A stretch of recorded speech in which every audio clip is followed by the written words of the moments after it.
In a sea of the dying and shameless, a sea of the aimless. I don't wanna be one of the nameless. I'ma wake up with the mindset that one day I'm gonna make it. And I don't think I'll be fine if I don't break my limitations. Don't try to stop me, I exist to write my own story. I'll make a decision if I want some peace or if I want the glory. Yeah, don't want a life that is complacent or possibly boring. I just want a life that is worth every day exploring. My whole life I just wanted someone who would notice me. My whole life I just wanted to be somebody to be. Yeah, I just wanna be great. Yeah, I just wanna be great. Yeah, I just wanna be great. Yeah, yeah, I just wanna be great. Yeah, I just wanna be great.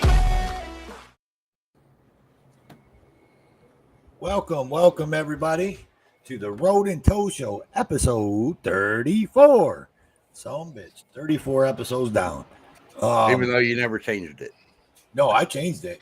Oh, did it? Sorry. Okay, cool. It's episode 34. Welcome in. I am your host, Toe for Life, my host, Road Dogs Media, special guest host, Heather Holt, Sweet Tea Audit, and Wolves Den News. Welcome in, y'all. What's going on? What up? What up? So we're going out tonight. We are out live onto looks like 4 YouTube channels and a Twitch channel. So we got a couple platforms tonight. I'm gonna put the chat overlay up so people can talk to each other. Boom, boom. There we are. Hey. We are streaming live on Wolves Den News, Sweet Tea Audit, Heather Holt, the Road and Toe Show, and Toe for Life Twitch. So there you go. How's everybody's Wednesday going? It's hump day, man. It's halfway through the week. What's going on with y'all? It's not Friday. It's not Exactly. Friday. It's not Friday, so Yeah. And I it heard doesn't matter. My wife's working this weekend, so yeah. I'll be alone all weekend. Just me and the dogs. Poor me. Right. Let me address some of the people in the chats. On the Road and Toe Show side, welcome in Heather Holt, of course. What's Truth? Blue Lives Matter. Dixie Girl. It's Junior. Rocket City News. If you ain't seen Rocket City News put out a video today, great video. Cammed Up Caveman, another one put a video out today. It's a good video. Go watch it. Mr. I Poop My Pants, Accountability for All, welcome in. He said I poop my pants. Ron 7, I see you over in someone else's chat. ATL. Man, we got a lot of big. What do we got? Shit. We're going so fast. Jody FJ, of course. Mr. Irrelevant is here. And how you guys doing? It, like I said, it is hump day. And yeah, it's been that kind of week for me so far. Yep. That's why it needs to be Friday, so maybe we can I know have right? a bit of a break before we start this crap all over again. Right. Exactly. So I think I'm going to have my phone surgically implanted in my ear. It would make it a lot easier for me. Look, like I have so many problems, man, and I'm such a procrastinator about like getting an earpiece for my phone. But I'm like you, dude, and I'm always on my phone, and then I'm at work or I'm talking to somebody, and I get in my vehicle and my Bluetooth picks it up, and then I get out my vehicle and then my Bluetooth unpicks it up, and then I get back in the vehicle, Bluetooth picks it up. It's just it's crazy. a bitch being on the other line. Yeah. I only said that because I did that to Heather twice today. So It's click, beep, beep, nothing, and then he's still talking. You're like, wait a minute, what'd you say? Yeah, right. Yeah, he's done that to me several times. That's just too much technology for me. Give me a rope, a couple of cups on the end of it. I'm fine. right on. I heard that. Hey, that shit works, man. What's up, laptop? Welcome in, buddy. Hey. Lucky laptop. I see Kolakoi is in here. Welcome in, Kolakoi. Jud's in here Colloquy too. I didn't Nabagoy. see if you I didn't hear Yeah. you call Judd. out Judge. Angel Look. Cacique. Yeah. Yeah. Hey, Judd- Angel. Judd brings his own he brings his own entourage because Judd is the mod god. So everybody knows the mod god is in the building when he walks in. So It's like we're thunder. right. Boom. Yeah.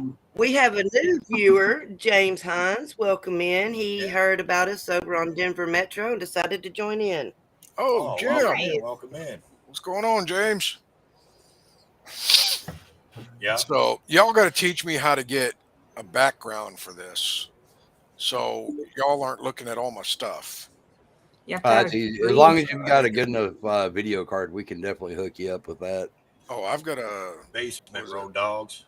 NVIDIA 1050 Ti. Oh no, we're not gonna let her up today. Just kidding. Gotta have AJ. The show ain't- Welcome, AJ. Justice of Texas. Oh, good. Hey, AJ. Hey, Shannon. girl. Yeah, no mic. Okay. Hello. What's up? There you are. Right on. She's at a remote There I am. satellite avenue meeting up with us. Yeah, she's remote right now. Damn. Um, Are good we citizen buffering? media. On the road. Hey. No, we're not buffering. Okay. If you're buffering, that's on your end, but we're not buffering. Not me. I I don't don't think I'm buffer. buffering. No, we're not. AJ, how is your hump day going?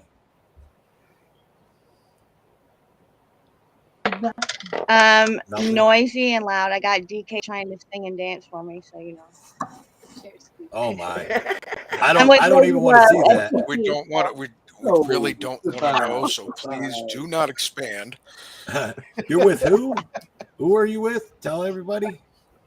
Hey, buddy. with Lady Love FTP. Lady Love FTP, buddy in the house. What up, girl? Yeah, we in the same motherfucker right now. Yeah, Great Lakes just showed up. The What up? Dixie Twins. Nice. M Star.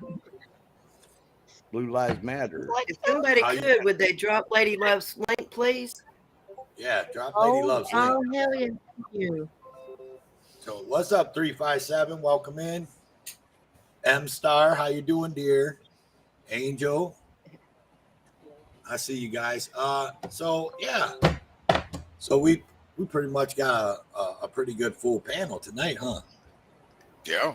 A lot of ladies. It's actually even tonight. You know what I mean? We got Yes, three it on is. three, you know? Well, no, we Four. don't. Yeah, we got four. We got Lady Love. So Yeah. Lady Love Gotta and have our AJ. back. So well, So- hey, Dozer's right here. Does he count? No. no. No. Unless he's gonna And as Jeff was not a sausage fest up here tonight. right. No, because we'd still be out of whack because I got 3 dogs behind me. They're all females. So Yeah. I can get the other. I can get. I can go get my cats. I can get Mongo, Troop, and Buckus. well, there you go. Then we'd be even, I guess. You know, Right. Be Hey, even. I Take got care- 3 girl rats, man. I'm just saying. Yes, I said rats. They're pet Yeah. rats. They're good. Uh-huh. They're good eating too. I mean, only if you go to the Chinese restaurant. Just saying. Well, you know, McDonald's does serve a lot of unknown meat. Bro, I'm just saying. Just say it. Just say it. You know, there's Yeah. a reason why they use formaldehyde in the cleaning process. So- 357 We're gonna switch it up for all you that were watching on Friday. We're gonna switch it or Monday. Monday. It was Monday. Monday. Shit. I kept thinking it was Friday. Kept thinking it was Friday because I was at a remote location that day, and usually it's on Friday when I'm at a remote location. But yeah, I forgot it was at the beginning of the week. So we're gonna switch it up. We were gonna go more into the talk of the Constitution, but we're gonna switch it up and we're gonna go more 1A, 1A type stuff. People getting their rights violated or not getting their rights violated and whatever. So that's what the show's going to be like. We got a couple things, and you know how good cops shine and bad cops don't. You know, that kind of thing. Yep. So I guess with further ado, Road Dog, you got Let's a video do we can watch? I do. Let me All right. get We got that some pulled up. movies. Roll the beam footage. Oh, wait a minute. Yeah, laptop Judd in. Congratulations on the highlight on your video with Carolina. Yes. Yeah. Lucky Laptop had a video done by Carolina Fort Worth. If you haven't seen it, go over and check it out. That's our boy Lucky Laptop. It's awesome. Road Dog, man. That's my job. All right, let's get this rolling.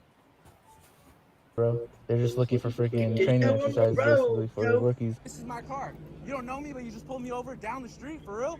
I'm not gonna be arrested for obstruction. I'm over here. Alright, what's up guys? Welcome back to the channel. I hope you guys are having a great day, or at least a better day than I was having last night. As you guys can go ahead and tell of the title of the video, thumbnail and all, it was not a very good night. Unfortunately, things like this happen. Honestly, I haven't really had this kind of situation happen before. Luckily, we were able to get some of the clips on camera, a good amount actually, so stay tuned for that. I'm gonna go ahead and give you guys the context before, so that way you guys actually have a better understanding of the whole situation. But first, if you guys are not yet subscribed, go ahead and consider subscribing. It would help out a lot. It's definitely becoming harder to make content nowadays. So again, go ahead and subscribe. It would help out a lot. So you guys go ahead and see, we have the Shelby GT500 right here put away. We also have the Cobra right across the street. Now I've been driving the Shelby around for about 2 years and the Cobra for about a year, and I actually have not been pulled over a single time or had any issues at all with law enforcement in city limits here with these two cars.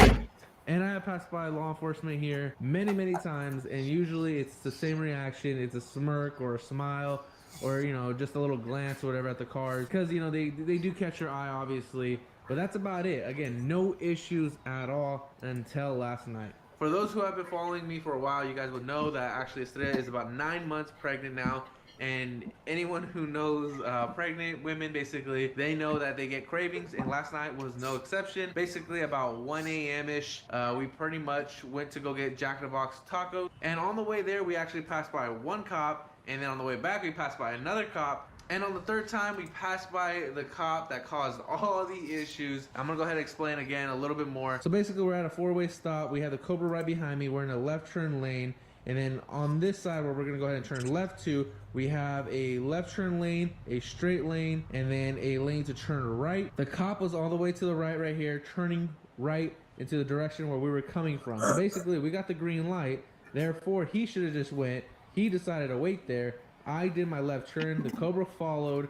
No issues. We're driving perfectly fine. However, right there and then, once we actually turned, we were driving. I was watching the cop to see what he was doing because he was just sitting there, and he decides to do a complete illegal U-turn, go after basically the Shelby. He passes the Cobra, and when he did that illegal U-turn, I was looking at him, and yep, no lights, no sirens, nothing. Just a complete illegal UE just to try to go pretty much to catch up to me at that point. Then they light up the Shelby, and at that point out here it gets really foggy. You guys will see that in the second pullover how quickly things have changed in the weather right there. So I knew it was gonna get really foggy. So I didn't want to pull over on a busy street. Yeah, it's late. However, there's a lot of drunk drivers. You guys have actually seen this Shelby get hit by a drunk driver. So of course I wasn't gonna pull over in the middle of the street right there. Of course I was trying to get to the parking lot. A parking lot was literally right there in front of us, and I even lowered my window and pointed that I was gonna pull over in the parking lot. However, the officer, the training officer that caused all these issues, did not care. You guys will definitely see that part. So once we actually pull over, we knew right off the back, the officer got out. He was already upset because we didn't pull over immediately, basically, even though I pointed in visible view, he wasn't having it. And honestly, at this point, I'm trying to explain to him, and he didn't even really let me explain. But I basically was telling him, hey, you know, my fiance is 9 months pregnant. She didn't feel safe there. And he's still giving me stuff about it. At that point, you already know, hey, this isn't one of the good cops. In all honesty, this is gonna be a bad situation. So one last thing before we actually get into the clips of everything that was happening and what we were able to record during the situation, I wanna go ahead and say, it's not really a fact that they say out to the public. However, dealing with PD and knowing a little bit extra, one of the things that they actually do, unfortunately, is they actually use their rookies. They take them out at night, and they pretty much use the public as training exercises to do pullovers. Road Dog, so pause that for a second. The most ridiculous things they can pull over people for. And Is this James Hines' YouTube channel, the firm audits that I posted? If it is, Judd, oh, I see you're dropping the link. Okay. I was gonna say drop his link if you don't mind. Go ahead, Road Dog. unfortunately, I fell victim to that last night.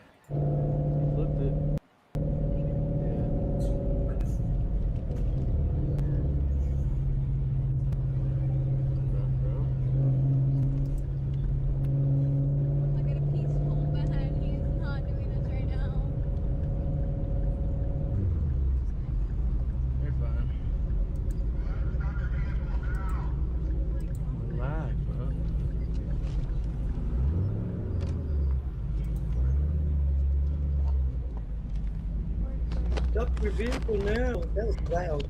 Bro, I literally did nothing, but all right. Yep. Is there any reason why you told me not to stop when we were pulling you over? There's plenty of room to stop. She's pregnant and she just wanted to stop in the parking lot. So Yeah, there's plenty of room over there. You know that I could call a failure deal because you kept driving after we lit you up and we kept choking at you. I'm sorry about that. Honestly, she's just like I said, she's pregnant. She's not driving, you're driving. Okay, but she's my fiance and I'm worried. She was worried. I'm sorry. Worried about what? About parking legally on the street? She's just worried. I mean. Okay, so you have your license, registration, and proof of insurance, boss? This is Next time actually. we light you up and we trip you like that, pull over. Okay. Because that's going to turn out a lot worse if you don't. So, let me see if Your I registration have. and your proof of insurance. Let me see if I. Get ready to do an ad. Hang on. Yeah. Okay, quick question. Go. You can pause it after it comes back. Go ahead. That's fine. Okay, just real quick, since I don't want to hold on and wait on these questions before I forget them. Isn't the officer required to inform you as to why he pulled you over? Not just bitch you out. He's supposed to say, "My name is so and so, and I pulled you over for this reason. I need your license, registration, and proof of insurance." That depends on the state. Yeah, I was going to say it depends on which municipality you're in and whatnot. Their policies and procedures. Yeah, Well, here we in all Arkansas, know they don't follow those anyway. But here in Arkansas, they are required. The first thing they are to say to you is their name, what department they work for, and why they stopped you. They Same don't with always Oklahoma. do it, but yeah, the whole state they're required to do that no matter what. Right. Now, like out in California, unless they've changed the law since I lived out there, they're not required to. Right. Let's move on. And this is a training officer. Just to let everybody know, this is a training officer with a rookie with him. Bro, they're dead ass going over there at Jared over there now on the Cobra. I know. Hey, that's what we're trying to do. Trying to go home. They didn't tell me The any training reason why they officer pulled me over at all. didn't Just- change anything. I mean, she's over here pregnant, and this is just messed up, bro. So basically, he does a crazy illegal. He trying to come after me for a basically anything. Me just driving home with food while she's pregnant. She had to go to the restroom. We're just trying to go home. Road Dog, mute real quick. Mute your mic. We've been pulled over for 10 minutes, and they still haven't told me what I did. It's because they have a freaking rookie, too. That's what it is. The rookie was just staying back. Whatever. This is what happens, bro. They're just looking for freaking training exercises, basically, for the rookies. And this is what they do. Here's your registration, insurance, license. All right, so today you're getting written up for not having your front plate. Okay. And then for your insurance being expired. Okay. And then With the insurance, I give you guys the 2022, right? Or 2021? the Or one you 2022? is expired. Okay. Well, the car has insurance up to date. I'm sorry about that. I don't know which one I gave you, to be honest. The one you gave us expired is 2021. Okay. I need you to go ahead and sign here. This is admission of guilt. This promise to appear. Right here. So Let me see. Okay. Correctable. Right there, where it says signature. The love to know expired what life state he's insurance in. isn't correctable. No. So the fact that I'm gonna go to court, show them, and they're gonna obviously dismiss it. Listen to this. Court. I mean, the fact that you put Boss, no. go ahead and sign it. Okay. We take this to court. I'll see you Yeah. later. Yeah. That's fine. I'll It's see you later. obvious this is a training exercise for the rookie. I get that, but come on, guys, seriously. Okay. Dude, you guys did this again. They did this to her too. It's messed up. Maybe Bro. you should get these fixed, and you won't have this issue anymore. No, it's just the fact that you guys train your rookies by pulling over for, BS things like this. Come on. Okay, what do I need something? You could prolong it. I mean, at the end of the day, you're still gonna get a ticket, so either decide here or we're gonna be out here. Right here? Or... Your lady's trying to go home and eat, so. Yeah. This one? Right here? Right where it says signature. Okay. Thank you. Glad Make sure I you was get all these things correctable. That way we won't pull you over anymore. You said it again. Obviously, you didn't learn your lesson. This isn't my vehicle. So therefore. Buy your own vehicle. Have a good night. Buy your own vehicle. Pause that, Road Dog. Pause that. Did that? Hold on. So first off, the dude gave him he gave him his insurance card. He gave him his expired one, but he had his up-to-date one with him. He just accidentally gave him the wrong And one. they refused to take it. They refused to take it and still cited him for that. Then when he tells them this isn't even my car, the dude tells him, well, get your own car. The cop tells him, I ain't even going to call him a cop. That was the training officer that said that. Yeah, that was the Where- training where's officer this that at? said that. Where's this at again? Heather, do you remember where they said it was at, or did they even say? He never said. Man, I can look him. I was trying to say he hasn't said yet. Oh, okay. Yeah, I mean, no front plate on the car. Which he never told him that's what he was pulling him over Yeah, for. he never said Which- you're being pulled over. Now, to me, even if it is in their policy, I mean, everybody out here, and this is why we're going over this, is these videos like this, because it's trying to help people too. You should always ask. Yeah. What Well, are I you mean, that's pulling me what I was over just gonna for? say. If they don't tell you, you should ask. And he didn't ask. But I'm taking it. Well, you'll see by the end of the video, and I'll talk more about the front plate deal. But yeah. Yeah, that's yeah. Anybody I do else? have a vehicle. I have multiple. But... No. So after we waited there for X amount of time, which was ridiculous in the first place, basically I gave them the paperwork, and they didn't tell me a single reason why they were pulling me over at all. They just took my paperwork. Again, you could already tell it was going to be a bad situation with that training officer alone. And with the heat of the moment, again, I don't honestly recall which insurance card I gave him. I had the up-to-date insurance card in the car. However, he didn't even talk to me, so he didn't even come up to me and say, hey, this is expired or whatever the case is. So he ended up giving me a ticket for a no front license plate and then the expired insurance, even though I had the up-to-date one right there. So the issue with the ticket was the fact that they put the insurance as not correctable, meaning basically if it was correctable, all you have to do is actually go in the next day or whatever the case is, and you actually show them the actual insurance card, saying that it was post-dated of the actual pullover, and you're fine. You just mail in the ticket, you're done right there and then, no problems.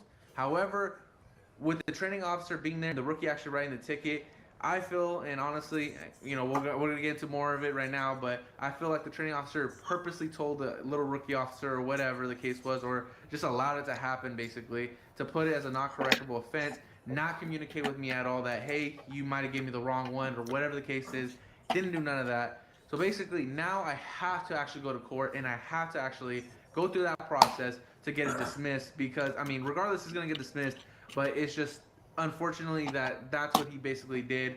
It could have been so much simpler, but again, that's how he wanted to play it. Now moving into the next pullover, where they actually pulled over the Cobra immediately after. So basically, as I was pulled over in the Shelby here, we had our boy Jared, who was actually literally right across the street in another parking lot, just waiting right there, waiting for me to make sure we were all good. He's borrowing my car. He didn't want to come to my house without me, and he wanted to make sure I'm good, obviously. So at that point, the rookie and the training officer go over here, and they saw my address, they saw the route we were taking, they knew exactly where we were going, and what does he do? He goes over here and he pretty much gets in another little position right here where we have to actually go that direction. So we go, I'm in front, Cobra's right behind me, and immediately, as soon as we turn, right there behind him, he starts to pull over. The Cobra, again, gonna go ahead and probably do the exact same thing. Now, what is that called when he goes right there? Is that targeting? Is that entrapment? He knew exactly the route we were gonna go, and he waited right there. I don't know, you guys tell me at this point. So as soon as we got pulled over, I got out of the car. I had to make sure my buddy was good because, again, the Cobra is actually under my name. Everything's on that. It's legit. So basically, I had to get out of the car to make sure he was good. He had no idea where any of the stuff was. And immediately, you guys will see exactly what happened. But, I mean, you guys could already tell this is not going very well. Damn it. And real quick, ATL, that's not always true in every state about the insurance in the computer. It's supposed to be. Yeah, in Ohio, I know it's not. Ohio cannot look up your insurance at all by running your plate. Every state requires you to have insurance. Yeah, but they Therefore, can't. they're required to track the insurance. Right. Yeah, they should be able to pull it up on the It's- computer and Yeah. see it. The computer that It's they're the using problem is is, the though, Registry is of Motor insurance. Vehicles. Oh my God. Insurance isn't being reported by the companies themselves. So Yeah. Well, It's not the company's responsibility when you go in and Yeah. get your tags. You go in and get your vehicle registered. You have to have insurance on the vehicle you're registering, Right. or title, Right. whatever. So it's in the Registry of Motor Vehicles or DMV, whatever you call it, wherever you're at. Okay, the tag office here in Oklahoma. It's in their computer, and that's the computer they're accessing when they access the registration and the driver's license, so they can see that it has insurance on it. See, unless it's changed in the last 7 years. wouldn't it be just that they had insurance when they got it registered? Right. No, because it has to be updated. Has to be Or updated what? every 6 No. months. What she's saying is, let's say you get insurance for a month, you go in and get it registered, and say the next month you don't make the payment. Right. That is actually the insurance responsibility, Right. to report that it is no longer valid. To the state. Yeah. I But know- isn't that okay? Never mind. Got it. Thank you. Now I know that's like that here in Texas, but what I was trying to say was in Ohio, last I knew, which was 8 years ago since I registered a car in Ohio, but all you had to do when you walked in there was sign a piece of paper saying that you have insurance. You didn't even have to show them. Yeah, that's how it used to be.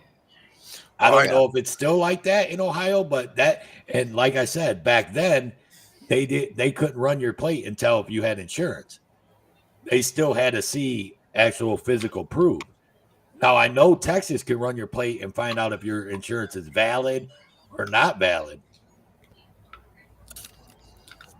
Yeah, I mean, as soon as, like in Massachusetts, they have a little red stamp that they put on your registration that says, that it's insured. Yeah. And in Oklahoma, I have to show, keep my insurance, in my vehicle, in my truck. But they Yeah, but if you not miss ever asked me payments and for you it. lose that insurance, it's up to the insurance company to turn it in. Right. Well, and here's the other thing though, and real quick, and then we'll get back to the video. But it's it's the same as the registration. They walk up to you and they say license, registration, and insurance. They got the plate right there in front of them. They run the fucking plate. They know if that plate is valid. They know who that plate's registered to. Everything. Why do they have to see a fucking piece of paper you got in your car? I can answer that question in real simple. What? To be dicks? Paperwork, please. Yeah, right. Exactly. The paperwork, bitte. Oh, That and for never all made you sense. gearheads out there, I've dropped Jacob's link. He's a street racer type person for y'all to go watch his races and stuff. Oh, where does he run out of? can't get our hopes up like that and not tell us where he's running at. I looked through his videos and I couldn't find where. We'll get it. All right, Road Dog. Let's roll it. This is what you call police harassment.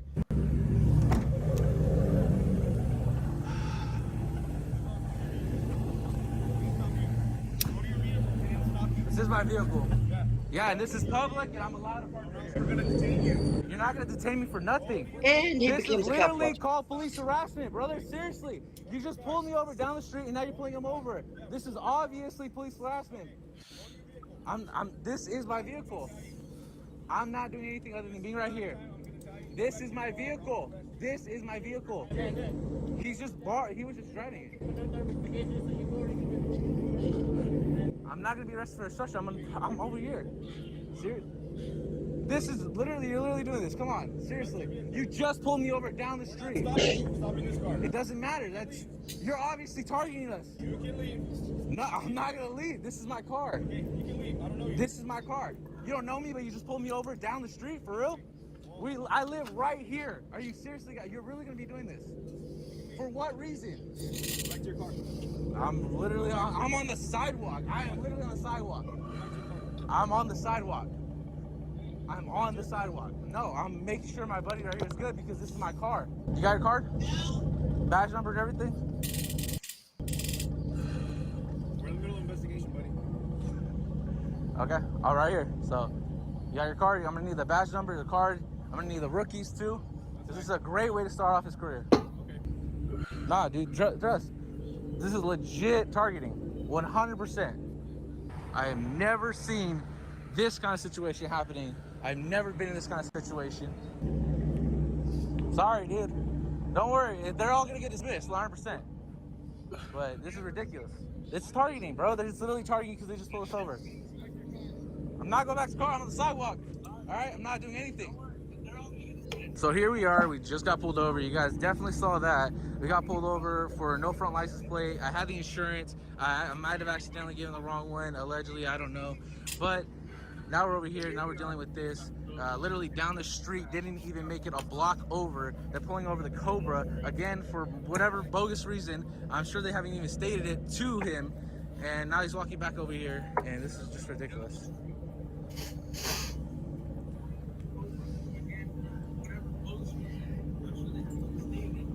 So after actually going through the whole process of almost getting arrested or them threatening to arrest me and detain me for obstruction because I'm literally standing on the sidewalk making sure my buddy's good, he ended up not writing the ticket to the Cobra, basically stating, hey, this isn't your car, but, you know, basically giving that whole spiel when in reality he could have done exactly the same thing here. He chose not to do that, obviously. Now what's really disappointing is you guys saw the amount of officers that are there. Now I have to assume one of them at least was a superior of some sort, and they didn't step in whatsoever. They just allowed it to play out the way it was playing out. Now let's go ahead and be completely honest. Anyone who's harassing a 9-month-old pregnant woman sitting there right there with all this whole situation happening, and me as well, when I'm not gonna go ahead and get into it, but I did serve alongside of this law enforcement, you know, the city a while back, whatever, and before I was injured and this and that, and it just sucks. The fact that they're harassing us like that, it's just really, really disappointing. And I know for a fact that they were looking at this pretty much, you know, we got the whole name, everything on this car and that car. And this is straight up to the training officer. I hope you feel real proud of what you were doing, harassing us like that. It's honestly BS, and anyone who feels the need or feels any remote way to make that okay is pretty much a piece of crap. So it's just messed up in all honesty. But again, that is the situation that pretty much happened, and it could have been handled so much more different. But right off the back, again, you guys saw it from the very beginning. It wasn't going to be a good time because the way he came up. I mean, you guys heard the smarky stuff he was saying too.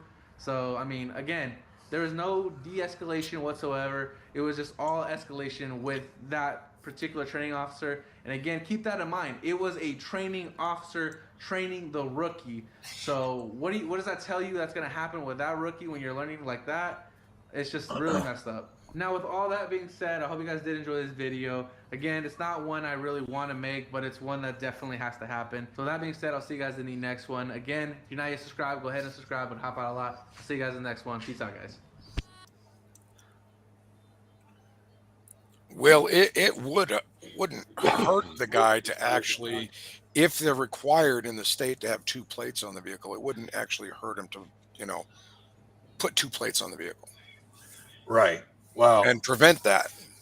And the thing is with that is if you remember at the beginning of the story, he said that the cop was in the right lane. He come up and he turned left in front of the cop. The cop could have seen. Remember at the beginning of the story, someone's echoing. Yeah, somebody's echoing bad. Sweet tea. Sweet tea.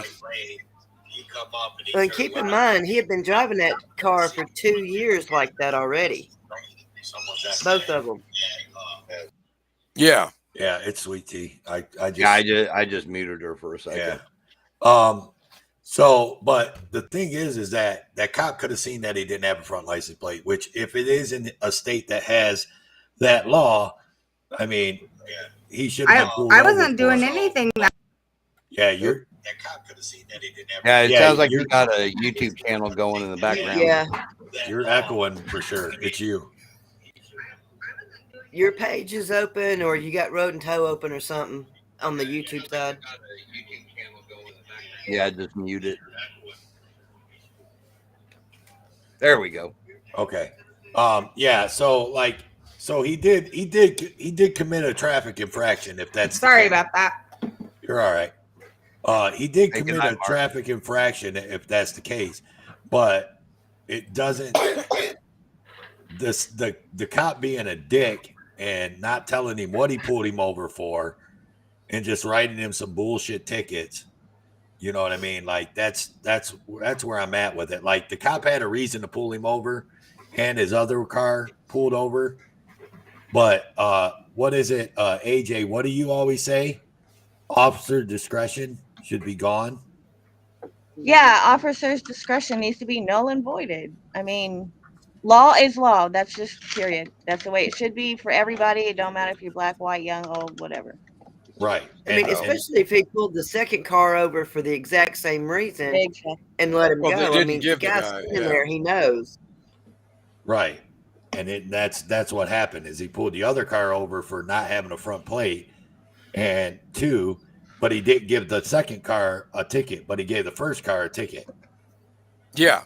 Well, I would have been just as rude to that officer and said, "Hey, look, bitch, I do have a car and it's better than anything you're ever going to own.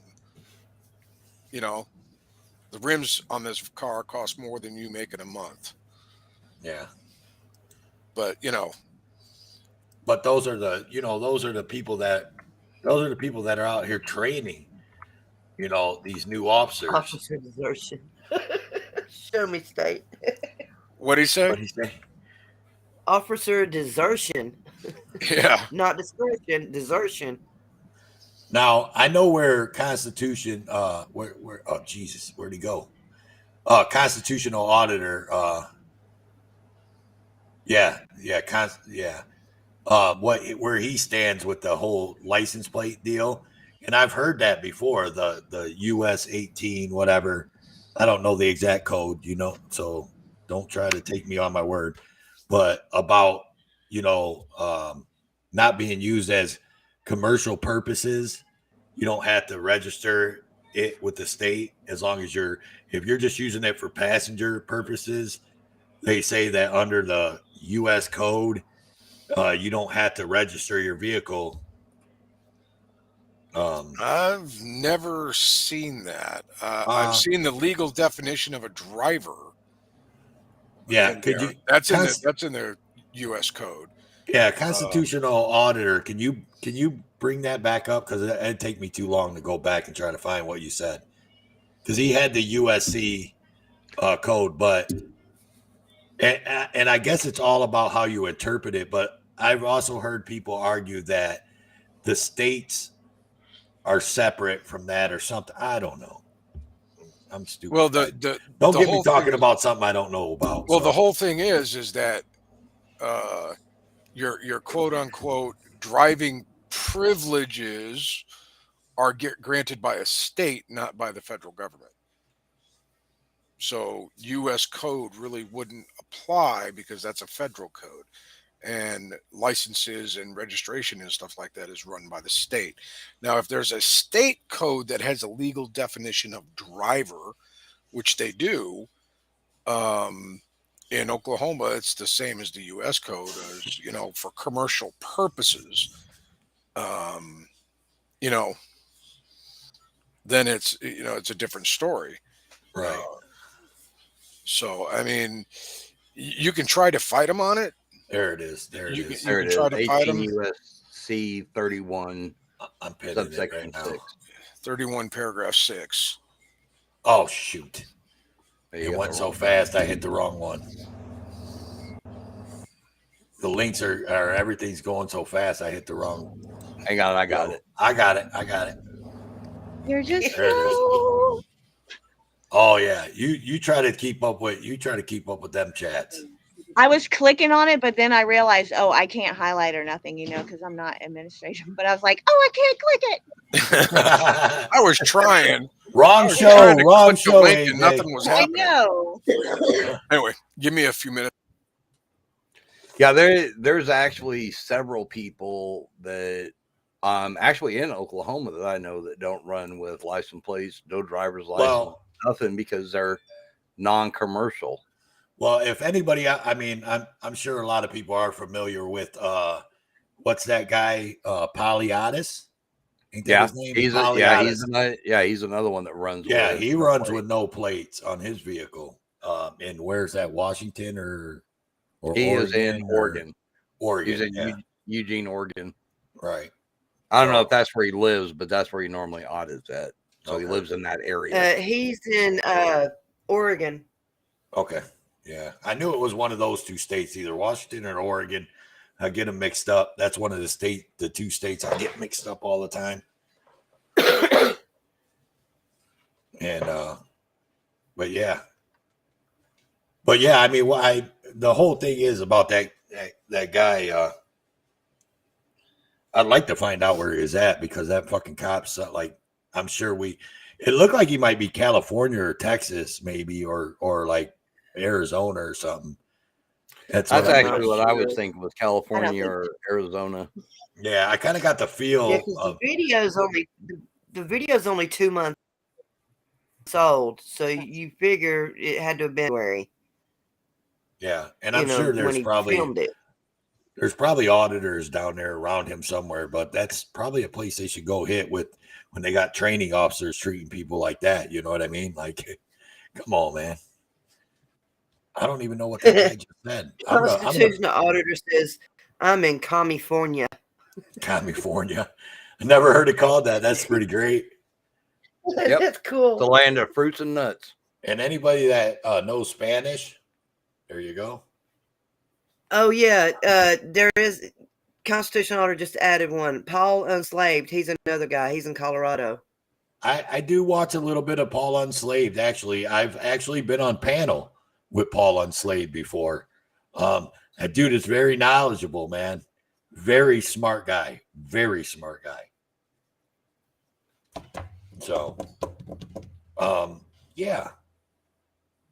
There's another one with, I don't even know what that says.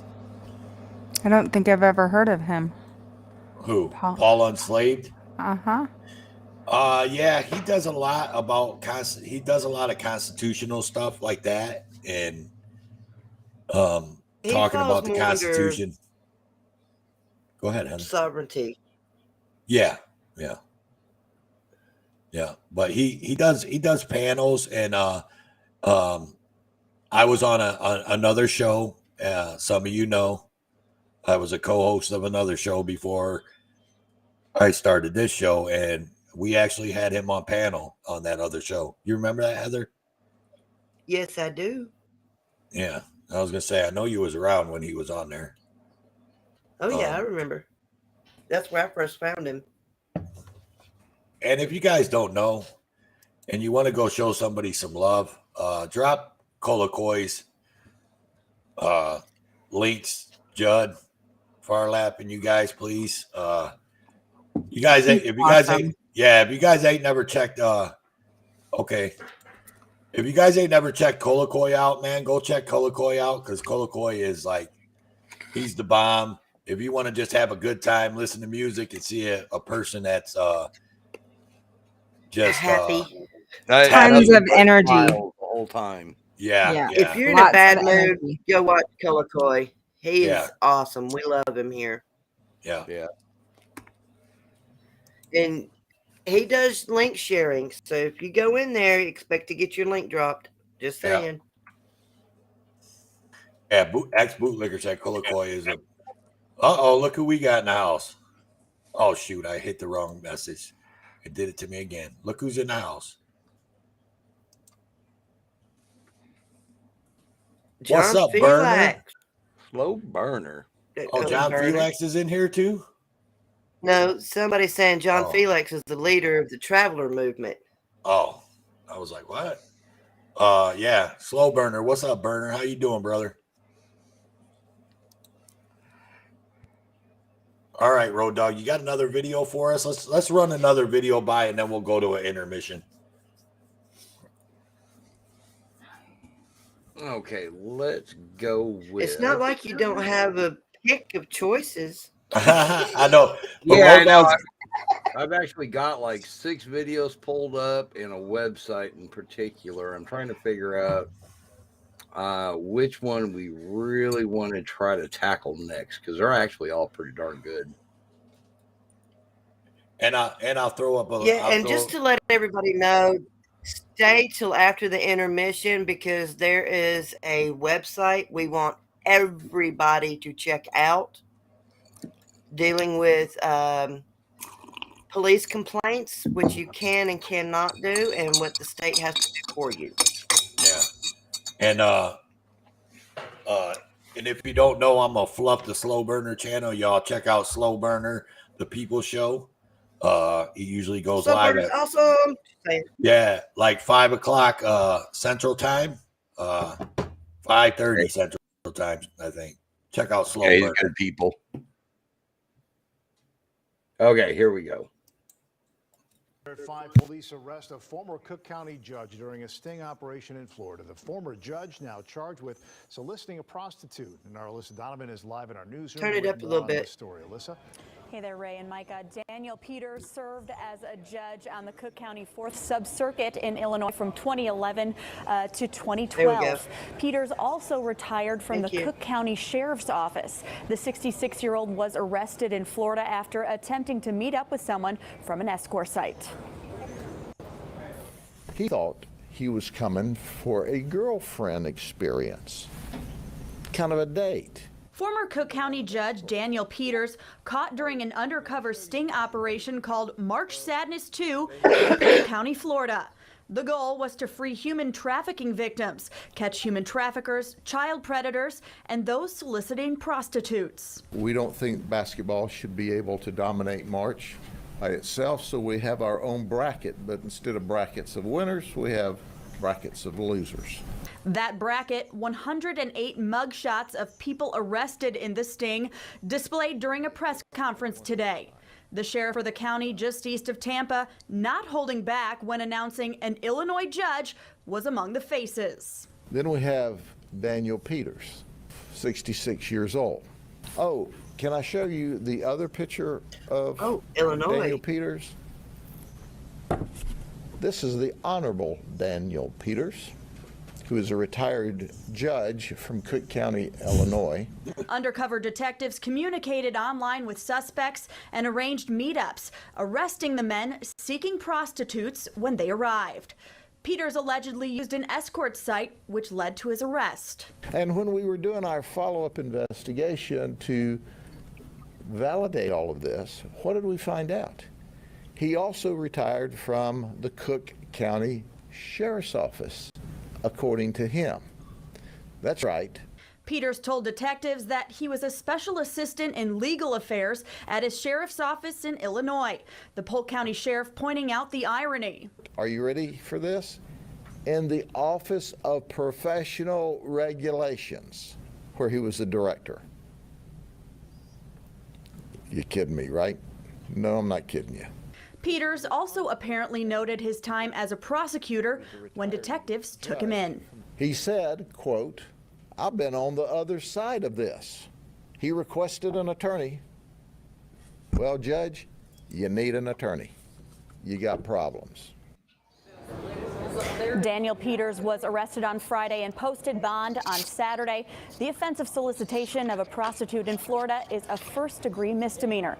According to the Cook County Sheriff's Office, Peters was hired in September of 2015 and worked as an early intervention specialist. He also assisted with legal issues. He just retired in June of last year. Reporting in the newsroom, Alyssa Donovan, WGN News. That almost sounded like Dr. Phil. Hang on 1 second, Wolfman. I pinned a comment. I think Jody's talking about the guy that we were just watching that Jake cut before. He said he looked at him and it looks like he's in California. So, all right, go ahead. I'm sorry. So, first thing, I've seen that video before. Who'd that judge piss off? What favor didn't he do? Because even a retired judge wouldn't pick up a charge like that unless he pissed somebody off. Right. You know, you don't do that to judges and stuff like that. We know they don't do it to judges unless the judge stepped on somebody's dick. I think that it looked to me Well, like he that. was caught up in, I think it was 100 people that were round up in that. I want to say that sheriff was probably up for re-election because that's, you know what I mean? Like, yeah, he was like really in there, like, hey, this is Daniel Peters, and this is another picture of Daniel Peters, and you know what I mean? Oh no, that sheriff right there, he is awesome. He does updates all the time. Me and Terry have sat and watched him many, many times. Okay. I've never seen him, and he is Florida, right? Ain't that what Yeah, it was? Florida. Yeah, he Wasn't is he part of very, that? He's extremely transparent. I'll put it that way. Wasn't he part of that? That was a 278 person sex trafficking bust. Was that part of that video? I'm not sure if it was that big. I think it was closer to 100. Yeah, I think he said 145 or something like that. Well, I know recently there was one that was between 200 and 300 that it was, you know, multiple agencies in multiple states that they had pulled a whole bunch of sex traffickers off the street. Is there any Spanish speaking people in here? Like, because there's someone dropping a whole bunch of stuff in Spanish and I can't read it. I'm just asking, can someone try to translate some of that to me, or give me a second? I can. Let me figure out what room he's because I don't know if it's troll or what it is. I don't know if they're trolling us or what they're doing. You know what I mean? It ain't my room. No, it's in the Road and Toe Show. Yeah. Yeah. And I'm not saying they're a troll. I just, you know, I like to hear what they're saying because all I'm getting is Spanish and I don't speak Spanish. Don't you speak it? No, I don't speak. I may look like I do, but I don't speak Spanish. You're in Texas, bud. I'm in Texas. Just because I'm in Texas don't mean I speak Spanish. I'm just picking on you. Right. But anyways, what do you guys think about that judge and being a prosecutor? Thank you, Rocket. Rocket translated it. He said we need to round up the pedophiles and feed them to the alligators. No, that is very specific. That is too nice. I was thinking more of round them all up and go law-abiding citizen on them. Mm-hmm. You know, the pufferfish toxin. I kind of like Ellie's idea of rounding them all up, dropping them in the middle of the ocean, and say, "Good luck." Put a ton of fish oil. Okay, but make sure they're in the middle of a shark infested. But this isn't a pedo show. This is this ain't what we're talking about tonight. So we're not gonna go on. Well, that's kind of the what simple the fact last that one was about. Judges get in trouble as well. Right. the judge. Put Slow Burner up there. Yeah, like on Slow the Burner thing. said, I think the judge is no better than anyone else, and he should get what anyone else would have coming to him. Exactly. Well, I think the cops, the same thing about the cops. I don't give a crap whether you're a good cop, bad cop, it don't matter. You need to follow the same laws that I do, with no exception. Politicians, all of them. But there's a different set of laws for those that are considered in power versus those like us. Oh, for sure. All for thee, but not for me. Right. And that's, one of the things I said on my, on other shows and my own is that, if you guys don't start doing it, we are going to do it for you. And we're 10 times more harsh than you ever dreamed of being.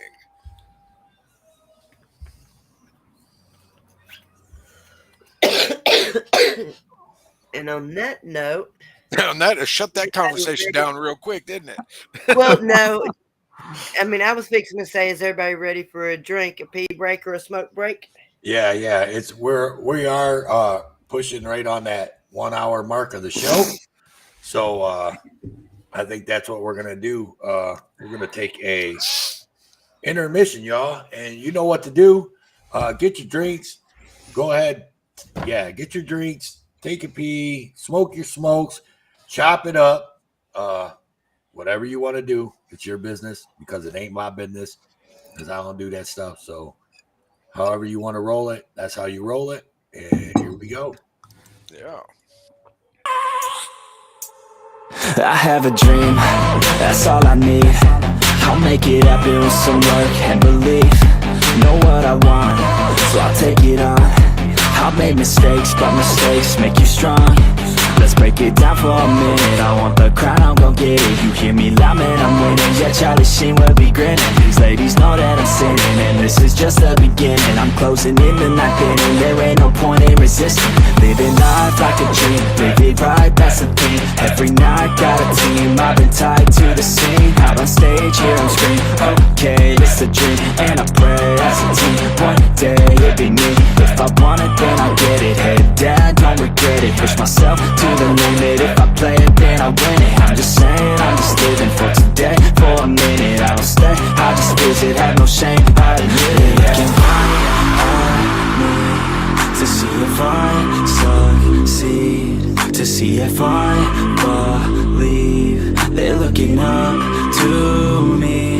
They want the best of me now, best of me now, best of me now, best of me. They want the best of me now, best of me now, best of me now, best of me. They want the best of me now.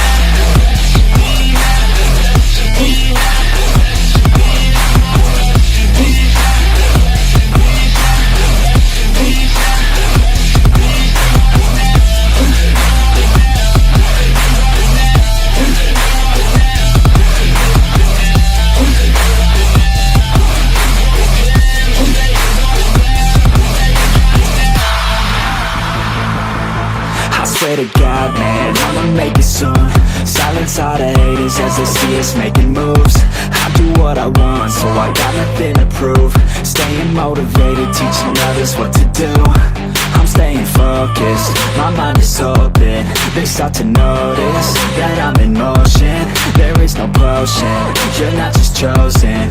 It takes devotion to stay composed, man. Never stop, there ain't no time to fall. Try to live, get it up, you got one life to ball. Thinking big, never small, cause you gotta want it all. When you finally get that call, you get ready, take it on. Need a hand out, I already stand out. Starting to advance now, ready to expand now. You don't have a chance now, cause we're in demand now. Make it by the grand now, feeling in command now. They're looking right at me to see if I succeed, to see if I believe. They're looking up to me.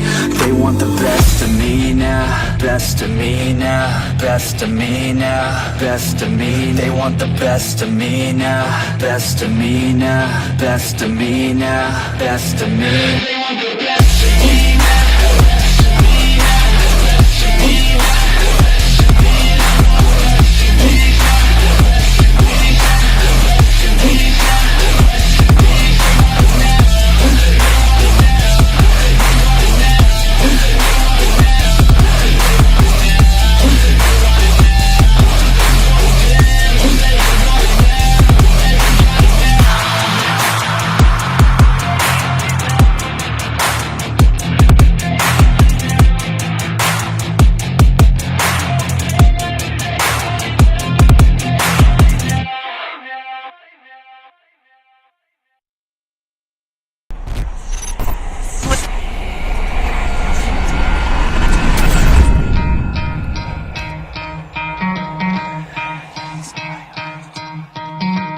could try to play, but you're never gonna beat me. Look the other way, what I'm doing ain't easy. Bloody hands stained from the people who deceive me. Muddy hands break through the chains, go free me. Looking for change, looking for pain, pulling a mob, pushing a train. I'll never stop, stick to a lane, pick up the pieces and go rearrange. I'll be the best above all the rest, put me to the test and expect nothing less, you check as I'm chess, what's happening next, yeah. He got the venom, a tangible weapon, no coming in second. This life is a lesson, he got a new engine from pain, it's a blessing. New focus, no guessing, just bold and obsession, all in his possession. You got their attention, I'll leave an impression and take your redemption. Just kill, no discretion, your mind is a weapon. 11-11, it's time for progression, You could try to play, but you're never gonna beat me. Look the other way, what I'm doing ain't easy. Bloody hands stained from the people who deceive me. Muddy hands break through the chains, go free me. People like sheep move feet, hurt it easy. You don't wanna be fast asleep when they scheming. Better stand tall, ready for a fight, believe me. When they try the chains, you can say no, free me. So he's been looking for somebody who could save him, instead of searching inside for what they gave him. A strong will, strong mind causes mayhem. We could change the world, change times, rearrange them. Staying on pace, running the race, life is a chase. I don't want a place, I wanna be first. Work till it hurts, dehydrated thirst till I'm in a hearse.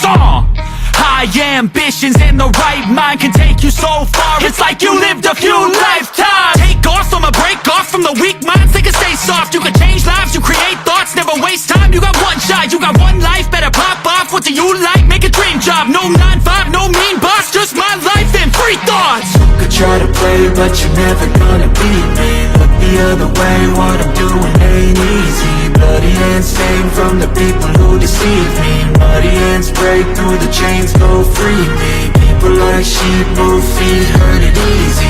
You don't wanna be fast asleep when they scheming. Better stand tall, ready for a fight, believe me. When they try the chains, you can say no, free me.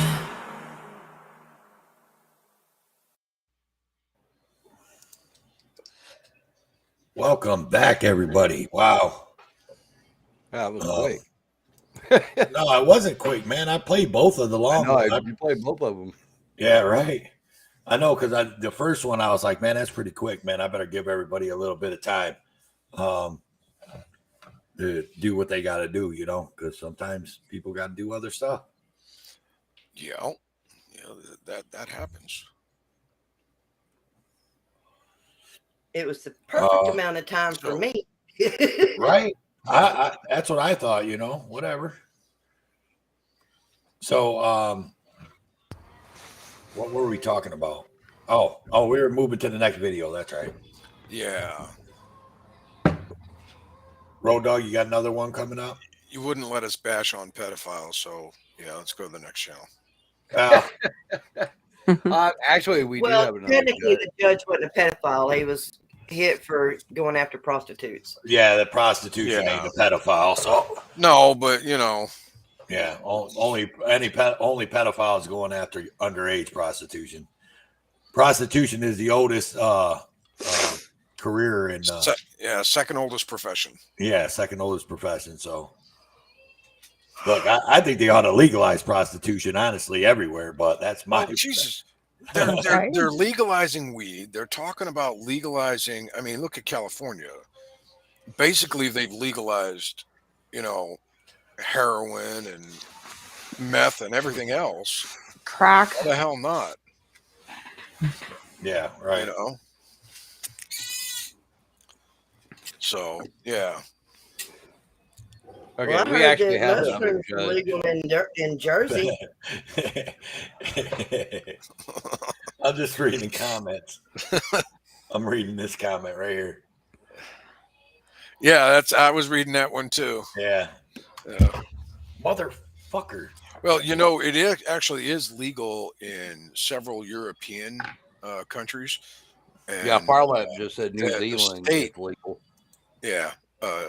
Denmark and a few others are legal too. But the government makes a crap ton of money off of it. You know. Right. All right, what you got, Road Dogs? Right now, a new ABC 15 investigation. They say justice is blind when it comes to seeing how Arizona investigates and disciplines judges, so is the public. We're exposing years of behavior by a judge and her staff, all hidden from you. There's no way for the public to know this. Correct. A whistleblower takes us inside a courtroom with cruel jokes, mocking memes, concerning conflicts, and some things that are just bizarre.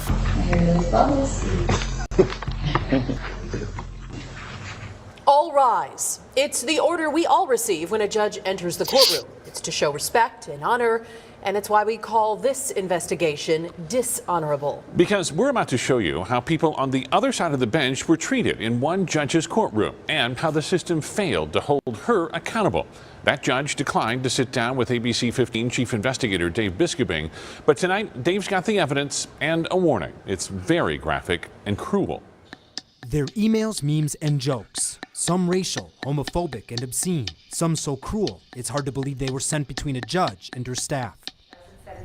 It all happened inside the Maricopa County Superior Courtroom of Judge Aaron O'Brien Otis. This, of course, is Judge Otis. This is her bailiff, Barbara Chavez, and clerk, Kelly Schaefer. You worked for the clerk's office for how long?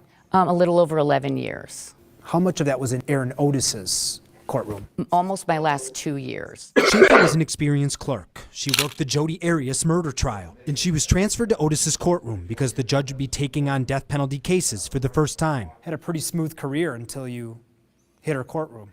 Till I met Aaron Otis. Before we get deeper into why Schaefer is sitting here, first we start with what happened in that courtroom. You remember seeing these. I mean, how often did stuff like this get sent?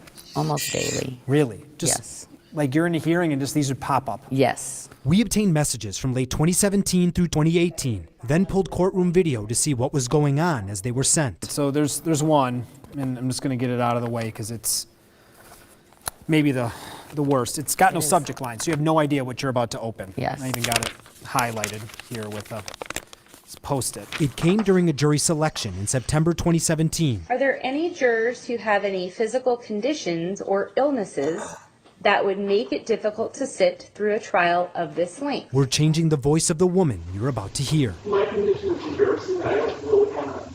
Okay, you want to talk in private? Okay. In the cleared out courtroom, the juror says she has a medical condition that gives her uncontrollable periods. I appreciate you bringing that to our attention. I don't want to put you in a situation where you're going to feel uncomfortable or anything like that. Otis's bailiff emails this photo almost immediately after the juror leaves. We blurred the word at the bottom. It's the F word. What do you think the public would think if they knew this was happening in cases as big as they're handling? I would hope they would be disgusted by it. By big cases. Then you must impose the death penalty. We mean murders and death penalty trials, like the State v. John Allen. He's one of multiple family members convicted of first-degree murder after they put 10-year-old Amy Deal in a footlocker. He had the only key. And at this moment in trial, the bailiff emails a pair of photos to Otis, comparing the defendant and his family to characters in movies. First, cannibals from The Hills Have Eyes. Then, Chucky. ABC 15 obtained many examples in many cases. Sexist, racist? Yes. Just blatantly insensitive? Absolutely. You name it. To be clear, Bailiff Barbara Chavez initiated many of the mocking emails. But here's one first sent by Judge Otis about a defense attorney. Subject line, pants. Quote, not for trial or even ever. Otis again emails her bailiff a minute later. You can see all the cellulite on her butt. The bailiff then sends this picture you've been looking at, but we added the black box because the original image is just too graphic for TV news. We're not going to show video of the defense attorney, but this is Otis's expression moments after the photo is emailed. Jurors, defendants, their families, attorneys, even presiding judges, all targets. Nobody was off limits. And Aaron Otis would even say, because at one point they took these memes, they printed them out, they laminated them, and they hung them on the wall in the division. So when you walked into the judge's division, there was a whole wall. Well, they made like a collage Oh, yeah, absolutely. It was a collage on the wall. And then finally the court reporter went out and bought a little photo album book, and we were like, please take them off the wall and put them in your hate book. So they did. They had a hate book. Hate book? A hate book, yeah. Is that what they called it? That's what I called it. Okay. But I mean... What else can you call it? I don't know. In a lengthy statement, Otis absolutely refuted the claims about an album of memes and emails. And as for Schaefer, why didn't she just ask for a transfer? They said if I wanted to leave, they were going to tell her it was at my request. I was afraid of her. I had a great career there. In early 2019, after almost 2 years, Schaefer finally spilled everything to her bosses in writing. It forced the clerk's office to file a complaint with the Arizona Commission on Judicial Conduct, which oversees and investigates judges. The complaint included info about the same memes and emails, plus other allegations, manipulating judicial performance reviews, inappropriate conversations and interactions with defendants, like clearing a courtroom to throw a birthday party for the son of a 6-time convicted felon before sentencing him. The party had cupcakes and bubbles, and we dug up video to prove it. Is there any point where you look back on it and you just go, oh my God, like I can't believe like I sat in there through all of this. Every day. And I'm ashamed of myself for not coming forward sooner. I live with that every day. You feel guilt for this? Mm-hmm. I always tell my kids, if you watch somebody bullied and you do nothing, you're as bad as the bully. Now, ethics experts told us the evidence we just showed you is unlike anything they've seen. One called it astonishing and horrific for a judge in life and death cases. Another called it childish high school behavior that undermines the public trust. Now, we're outside where the Commission on Judicial Conduct meets, and you might assume that they disciplined Otis. No. After 2 years, they dismissed the complaint. Why? We don't know exactly. The records are not public. They don't have public meetings, and they declined to provide us with any more information. In this order, the only public document outlining their decision, it says, the commission found no clear and convincing evidence that the judge had initiated any memes. The commission considered the judge's remorse, and they warned her about appropriately supervising her judicial staff, including an employee's use of electronic communications. I mean, that's almost passive. It's like she didn't participate, but she did. 100% she did. There were so many times that she would even say to her bailiff, that needs a meme, that deserves a meme. The commission's order does not address the other allegations, and because they dismissed the case, they removed Judge Otis's name from the final public findings. Have you read through this? I have. What do you think about this? No one would have any idea who it was or what this is or what it pertains to. Or what even happened. No. Barbara Chavez still works for the court. As for Otis, she joined the bench in 2012, but resigned in 2020. She left in the middle of the judicial investigation to work at the Maricopa County Attorney's Office. Emails show County Attorney Alistair Adele was involved in recruiting Otis. She's now a high-level prosecutor in the Capital Case Division, the unit that handles murder and death penalty cases. That's the other thing. She now is on a capital caseload. So she is prosecuting people to put them to death. And I really feel that those prosecutors need to be held to the highest standard. And she's the most unethical person I've ever known. Do you think she's been held accountable? No. And Dave, Erin Otis declined to sit down with you for an interview, but what else did she say in that long statement? Well, she began by saying she always tries to act with integrity, and then she added that this was just a very brief and limited example of her time as a judge. But remember, we showed those emails were sent over at least a 1.5 year period. And now here's a key part of her statement. In retrospect, the situation related to the emails and or memes over email should have been discouraged and stopped. I admit that I did not handle that in the best way and have taken full responsibility for it. I have also taken full responsibility for anything I said over email that lacked professional boundaries. Otis also emphasized multiple times the Judicial Commission dismissed the complaint against her. So what's next in the investigation? Well, Steve, there's a lot more we still need to show and to know in all of this. We're going to dig deeper into the lack of transparency with these judicial investigations. We're going to look at how and when the county attorney's office hired Otis. And on Monday, we're going to air a report about that birthday party and allegations of other inappropriate contact with defendants. Thanks so much, Dave. You can see that full report and all the evidence on abc15.com/investigators right now. So, wow. I think we've Maricopa. Yeah, we've seen that video, haven't we, Road Dogg? We played that once before. No, we have not. We have not. Then I seen that. No, somewhere it else. was the man who his lawyer, and the judge conspired to keep him out of the courtroom so they could get him on a bench warrant for no show. Okay. All right. So what do you got? I've seen that video. That's why I asked that. I thought maybe we highlighted that one once before. What do you guys think about that one? About that judge and her court people passing memes and stuff around during court about people.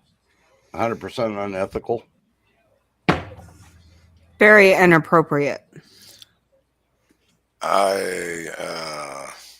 Yeah. Inappropriate, unethical, judicial bias. How about high school drama? Well, yeah. Well, Disrespectful. It's very disrespectful, yes, but it's beyond all that. It's judicial bias. Mm-hmm. All right.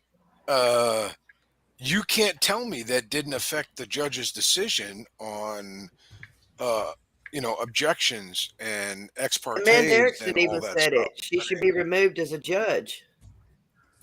Well, she did leave as a judge, but she still has her bar in working for the prosecutor office. Yeah. Yeah. Well, because judge and now she's a prosecutor. Well, she should lose her license to practice. Yeah. Yeah, she should. But it goes back to the whole thing I was saying, and I was telling Road Dogg earlier. I hate government from its lowest form to its highest form because they're all corrupt. They're all corrupt. And this just goes to prove it. This just goes to prove it. But of course, you'll hear that's just one bad apple. One bad apple. One bad apple. Yeah. Yeah. But again, you have government protecting itself. And if you got one bad apple in the bunch and it rots, it gets the others in there too. Yeah. Exactly. It's Hey, like Ellie. cancer.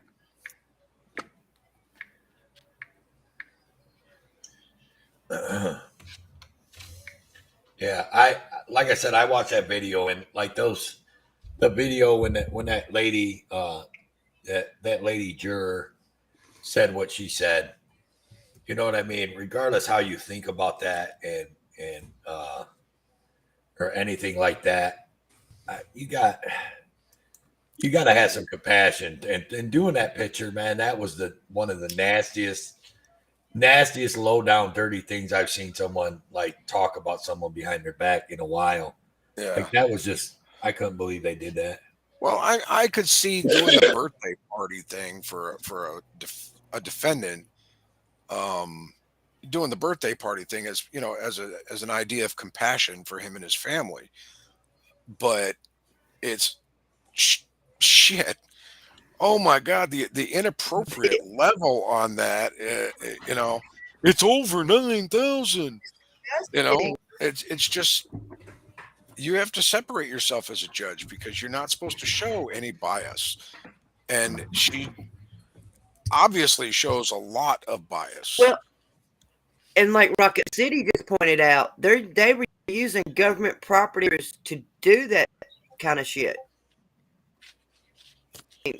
Yeah, the computers. I mean, the phones could have been their private phones, but once you use your private phone as a government employee, if you use it on company time, it becomes a government phone. You see cops all the time with auditors doing, Cadillacs and snapping things, and you say, "Don't delete it because I'm going to FOIA that." Yeah, because it makes it a public. They're starting. It just became public. It just became public record. Yeah.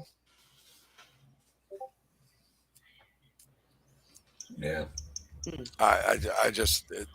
What you got next in the? I really don't want to get the show in trouble, so I'm not going to say what I think. Well, let's ask AJ.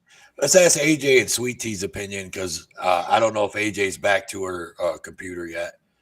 But of course. Oh, she's on.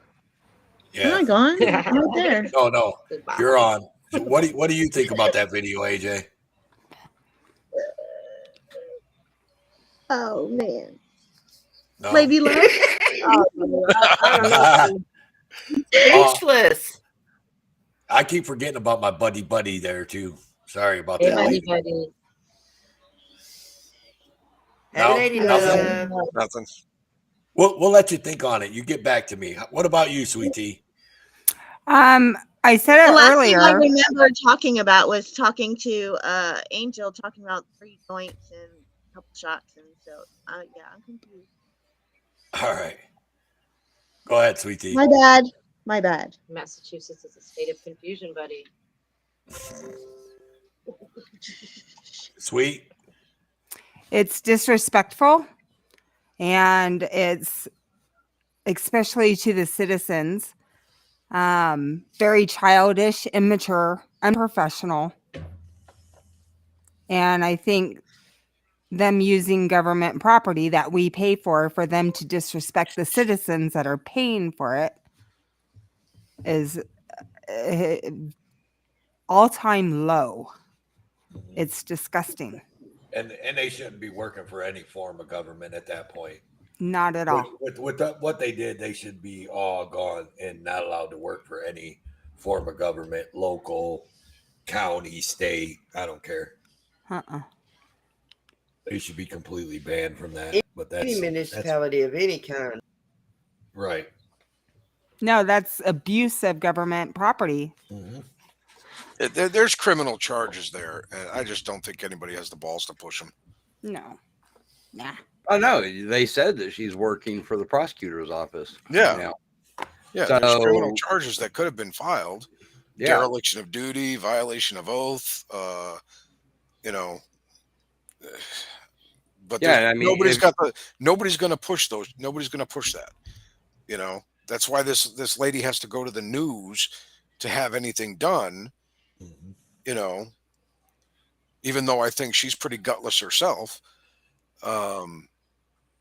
But you know, it's nobody's going to do it. Nobody's going to do it. No one's going to hold them accountable. And you know, that's one good thing about the 2A community. No matter what you say about them, whether they're doing it for clicks or picks or you know whatever, at least they're trying to hold them Thank you. accountable. Yeah, 1A. What did I say? You said 2A. 2A. Oh well, 2A too. You start using the 2A to hold it, you know, to help. I'm sorry. One yeah, and 1A. two. Use 1 and 2. Isn't 1 and 2 auditor here? Yeah, he was. They were. I don't know if he's still in the chats or not. I haven't seen him. Yeah, in a 1A, minute. 2A, yeah. He pops in. Oh, I and guess out. he's going through everybody, huh? This Spanish speaking person. I'm next. Yeah. He just had a thing with Big Man. I said, so am I next? Oh, Yeah. Never Big mind. Man speaks Spanish, so Big Man knew what he was saying. Yeah, was he being a troll? Yes. Yeah, I guess. I trust in my moderators. We got some of the best moderators in all of YouTube out here, so they don't even have to ask me. I trust in their ability to do what they need to do. Yeah, and a couple of them are on the Yep, and there's one right there. mods on the Black big chain. flag. Yep, Black Flag. Yep, there you go. He gone. And gone. Right. Hit that quick. I knew it was coming as soon as I saw the end too. Yeah, so did I. I'm like, oh shit, there we go. There we go. Oh, no, that shouldn't be on there. What the hell? What? Yeah. Really? Seriously? You're going to act that childish and immature? Grow up. Grow up. Yeah. I just Like I said, a lot of people just say ignore- shit on the internet only because they know they're not going to get punched in the mouth for it. right. Yeah, Oh, but yeah, karma keyboard sure is a warriors all bitch. the way. But anyways, I'm not gonna let that ruin the show. So, Road Dog, you got another video for us? Of course. All right. I've got like I don't know how many sitting over here. We could Heather probably did a go on good all night job. if we really needed to. Yeah. Yeah. Thank Hey, you, when Heather. they Hall. say go searching, I go looking. I started to say we can thank Heather for it because she when the part of the show that we were gonna do didn't work out, we put out a cry, okay, we need a topic for the show. Heather like had an avalanche of stuff that she sent us. It was like awesome. What the hell is wrong with your video, dude? Yeah. It's part of the. You'll see it. Okay. I was about to say. Number 7, Valerie Cincinnelli. Oh, yes.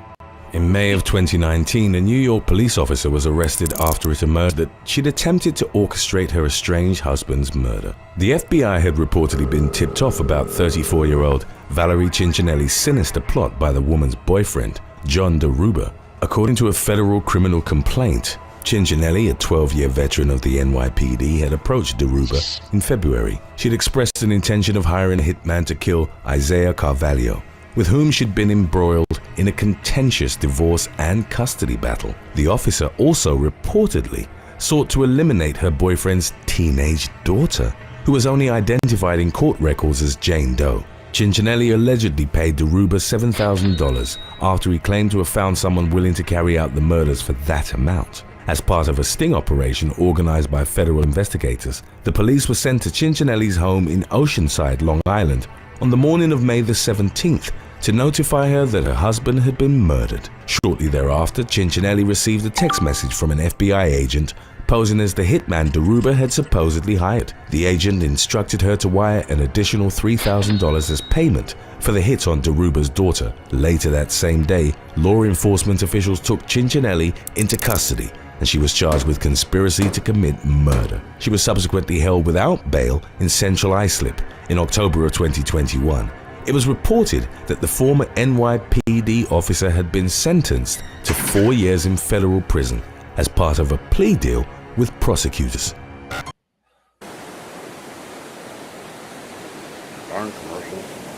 Yeah. Number 6, Newman Raja. Now, do you guys want to stop after each one and kind of cover it, or Yeah, I've seen the go ahead one and watch with them all? I've seen the one with the cop trying to kill her husband and her stepdaughter, I guess it would be. Yeah. No, we can stop after each one to talk about it. Yeah, I think it'd probably be easier this way here, where have it fresh on our brain on which one we're talking about. Yeah. And so we're not zapped. Right. Well, that's why I keep on putting up the thing. But 4 years, Well, part as of a a- plea deal, would we get offered that same plea level of a plea deal? Yeah, no, not even close. Or would we be spending the full 15 for Exactly. conspiracy and attempted murder? Yeah, they'd probably offer you 10 years as a plea deal kind of thing. Yeah. Well, I mean, like you said, if it was one of us, we wouldn't get that. I mean, to the layman, they don't know procedures. They don't know crime scene investigation. A cop does. They know better. I mean, is that her qualified you're gonna immunity get kicking caught. in? NC Exactly. Tyrant Hunter in the house. What's Oh, up, NC? hey, What's up, NC? Hey, it's past your bedtime. What are you doing in here? He's showing love. Yeah, he that's is. Said he Love. stopped by to hit the like button. Yeah, he generally stops in here before he goes to bed. Normally, it's a little bit It's earlier. late for him. Yeah. you, Normally, it's like NC. right after we get started, he'll jump in for about 10 minutes and, all right, guys, I'm out. I'm going to bed. Fuck this shit. I'm out. All right, let's go So I ahead and did watch a this. poll on my channel, and I asked, should internet trolls have fingers? And 14% said yes, 86% said no. There you go.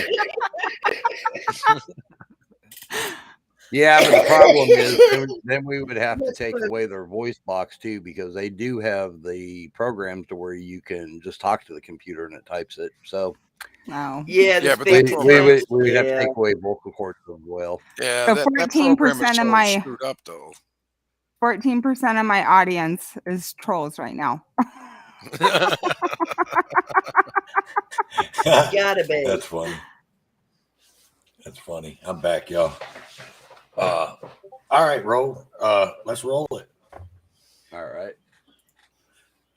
The early morning hours of October the 18th of 2015, Corey Jones's car broke down on a highway exit ramp in Palm Beach Gardens, Florida. The 31-year-old was heading home after, on the previous night, his band had performed at Johnny Mango's Tiki Bar and Grill in the town of Jupiter. Jones was awaiting the arrival of a tow truck off Interstate 99 when a plainclothes police officer named Numan Raja noticed his disabled vehicle and approached it in an unmarked white van. Jones, who was armed with a firearm for which he had a concealed carry license, reportedly confronted Raja, whom he believed to be a burglar. The officer then discharged a total of 6 shots in the motorist's direction. Jones was hit with 3 bullets, one of which fatally pierced his aorta. Raja, who'd been doing burglary surveillance on the night, later claimed to have been under the impression that Jones was a carjacker. In court, Raja maintained that he'd identified himself as a police officer before firing his gun. His claims were refuted after investigators reviewed a recording of the officer's conversation with Jones, which had been extracted from the victim's cell phone. Not only had Raja neglected to identify himself as a member of law enforcement, he also reportedly hadn't been wearing the designated police vest that his supervisor had instructed him to put on while performing burglary surveillance. Following his criminal trial, Raja was convicted of manslaughter by culpable negligence and attempted first-degree murder with a firearm. He was ultimately sentenced to 25 years in prison. Number 5, Matthew Kinney. Wow, they actually got one for 25 years. Well, yeah, that's been happening a lot lately with law enforcement getting slapped hard when they do stupid shit. It's, I mean, that has a lot to do with when it sticks. Yeah, and that has a lot to do with everything that's went on the last 2 years or whatever. Yeah, 2-3 years. You know what I mean? Like, they're seeing that the people aren't going to stand up for all these cops getting just slapped on the wrist and everything anymore. You know, so. Good night, NC. Hey, yeah. Have a good night. Night, NC. Night, NC. Thanks for stopping by. But yeah, that's going to have a lot to do. You're going to see a lot more of that about the cops getting a lot more time or getting time that they should get. You know what I mean? Like time that me and you would get, you know? Yeah. Because it has to do with everything that's went on in the last couple of years, I think. But I think what'll happen is once that calms down, you know what I mean? Like once that all gets out of the way, then it'll go back to exactly how it was, where cops will be getting 4 years for something like what we just seen instead of 25 years, you know? Right. But I mean, you hear that a lot where, you know, the officer falsifies reports all the time. And, you know, what do they normally get? You know, slap on the wrist. You know, this guy falsified reports and murdered someone. You know, to me, that's a felony while in commission of a crime. You know, the filing the false report should have been a felony as well. You know, tack an extra 15 years on for that one. You know, have it run consecutive. If he would have filed a false report, they would have. Yeah. But I'm actually shocked he got 25 years, to be honest with you. Yeah. Well, I mean, that's a big sentence for, you know, for a cop, but still not enough. Sweet Tea, do you have anything to add to that? No, I'm just kind of lost over here in my own little thoughts. And my mama taught me that if I don't have anything nice to say, I don't say anything at all. There you go. You know, my mom said that too. I just decided to ignore her. Right. All right, let's go to the next one. At about 2 p.m. on May the 19th of 2019, a boy from Lafayette County, Mississippi, made the horrific discovery that his mother, 32-year-old Dominique Clayton, had been fatally shot in her sleep. It was quickly determined that the mother of 4 had been murdered by an Oxford police officer named Matthew Kinney, who was arrested the following day. During the investigation that followed the shooting, a connection was found between the victim and her killer. It emerged that Kinney, who was married with children at the time, had been having an affair with Clayton. As his shift was nearing its end on May the 19th, the officer reportedly drove his marked police cruiser to Clayton's house and broke in to find that the woman was asleep. He went back to his car and retrieved his Glock 9mm handgun, which he then used to shoot her in the back of the head. Clayton's family later revealed to investigators that she'd become afraid of Kinney and worried he might harm her after she'd told him she might be pregnant. Another version of the underlying motive suggested that Clayton had threatened to divulge the details of their relationship to Kinney's wife after he'd attempted to break up with her. Although prosecutors had initially pursued the death penalty, Kinney was ultimately sentenced to life in prison after reaching a plea deal. Number 4, Henry Solis. A plea deal again. Mm-hmm. You know, he shot her because she was pregnant, or might have been pregnant, and was going to tell his wife. Yeah, I mean, Crazy people. one state over, and that would have been a double homicide. Oh yeah, especially if she was Exactly. pregnant. Especially if she was pregnant. Yes. Yeah, And that was, where did they say that was? Louisiana? Mississippi. Oh, Yeah, Mississippi. That was it. Yeah, over in Louisiana, that'd have been double homicide. Yep. But one bad apple, Well, I mean, right? people are, Yeah. people are starting to speak up though, and prosecutors and judges are starting to listen. I mean, TN just put something that said years ago a Tennessee cop got a $5 fine for murder. So, And probably That had don't some- $5. $5, that much? Damn. $5. $5. Oh my gosh. What is this? world come $5 to? make you holler. It was the case of Tennessee versus Wilkie. Tennessee. Wow. Oh man. That's insane. Yeah. Yeah, we South Alabama, we've been doing the tornado watches pretty much all night since last night on into today. So, Am I far behind in the chats or something? Because they're talking about apparently he's under tornado watch and he had his power go out, lost the stream, and yeah, I had tornado shit going on last week. That was crazy shit. yeah, it wasn't. Oh, it ours sounds started like up my about neighbor's 9 o'clock last night. Never It got sounds hot like my enough neighbor's here in privacy Oklahoma. fence is going to come through the house. Oh my gosh. I hope not. Yeah, I hope not. All right. Hey, you need new No, I paint. mean, it's sitting here. I mean, it's bad out there. Oh man, Heather, be safe. Right on. Hey, I'm inside. I'll be all right. Oh, okay, good. Yeah, just to, you need new paint job on Like the I house. said. New roof. So that $5 thing, so our human life has resorted to $5. Well, the human body is what? Yeah. Broken down to all its parts worth what? I'm gonna $1.78. look it up, see when it was.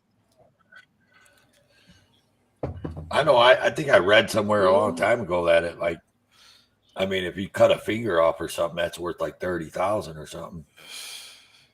My Some goodness. shit. Wow. All right, so let's go on to the next one. I guess Heather's going to look that up for us. And of course, we have a commercial. Oh, of course. Henry Solis, a probationary officer. Hang on a second. What happened? No. What's up, Exile? No, real quick. I just caught that. That was an accident. Okay. No, go ahead. I'm sorry. I seen that Exile made a mistake now. So, all right. That's cool, Exile, because I was going to say something, but that's cool. All right. Go ahead, Road Dog. Okay, and Amanda, just hang in there. You'll be back. Yeah, Amanda Exile made a mistake. He accidentally hit the wrong button. Go ahead. For the Los Angeles Police Department, got into a heated argument with a man at a bar in downtown Pomona, California, on March the 13th of 2015, after the man, later identified as 23-year-old Salome Rodriguez, had left the establishment. Solis reportedly followed him on foot. The officer, who was off duty at the time, then fatally shot him multiple times. Solis subsequently fled to the Paso del Norte border crossing in Texas, from where he was escorted into Mexico by his father via a pedestrian bridge. Solis remained in hiding for roughly 2 months until he was eventually tracked down by the authorities. He was arrested and charged with second-degree murder. During his consequent trial, Solis claimed to have been acting in self-defense when he shot Rodriguez, a contention that the jury assigned to his case ultimately rejected. In February of 2020, Solis was convicted of murder and later sentenced to 40 years to life in prison. His father was charged with making a false statement to law enforcement after it was discovered that he'd lied about helping his son flee the country. He was sentenced to 3 years of probation and ordered to pay a $1,000 fine. Number 3. Rosemary and I like these penalties that are coming up. Life in prison. Yeah, they're getting better. 40 years of life. 40 years, yeah. But I think the penalty for his father, no, you let that man go. Take him off the probation. Give him his $1,000 back. You know, parents stand by their kids no matter what. I think that was stupid. Just my opinion, you know. Yeah, and most likely Not they no won't. matter what. Not this Go ahead. mama, anyway. No, I just believe, you know, the father standing by his son. That's, you know, you can't fault a man for that. No. So, do you have anything to add to it? I'm actually typing right now.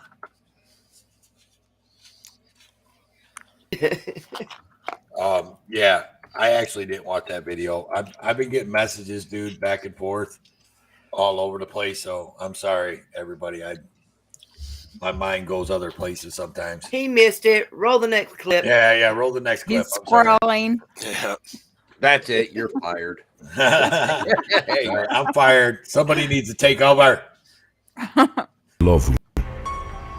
South African Police Constable Rosemary Ndlovu was taken into custody in 2018 following the revelation that she had attempted to orchestrate the murder of sister. Prior to her arrest, Ndlovu had reportedly been a well-respected member of the South African Police Service, having risen to the rank of sergeant.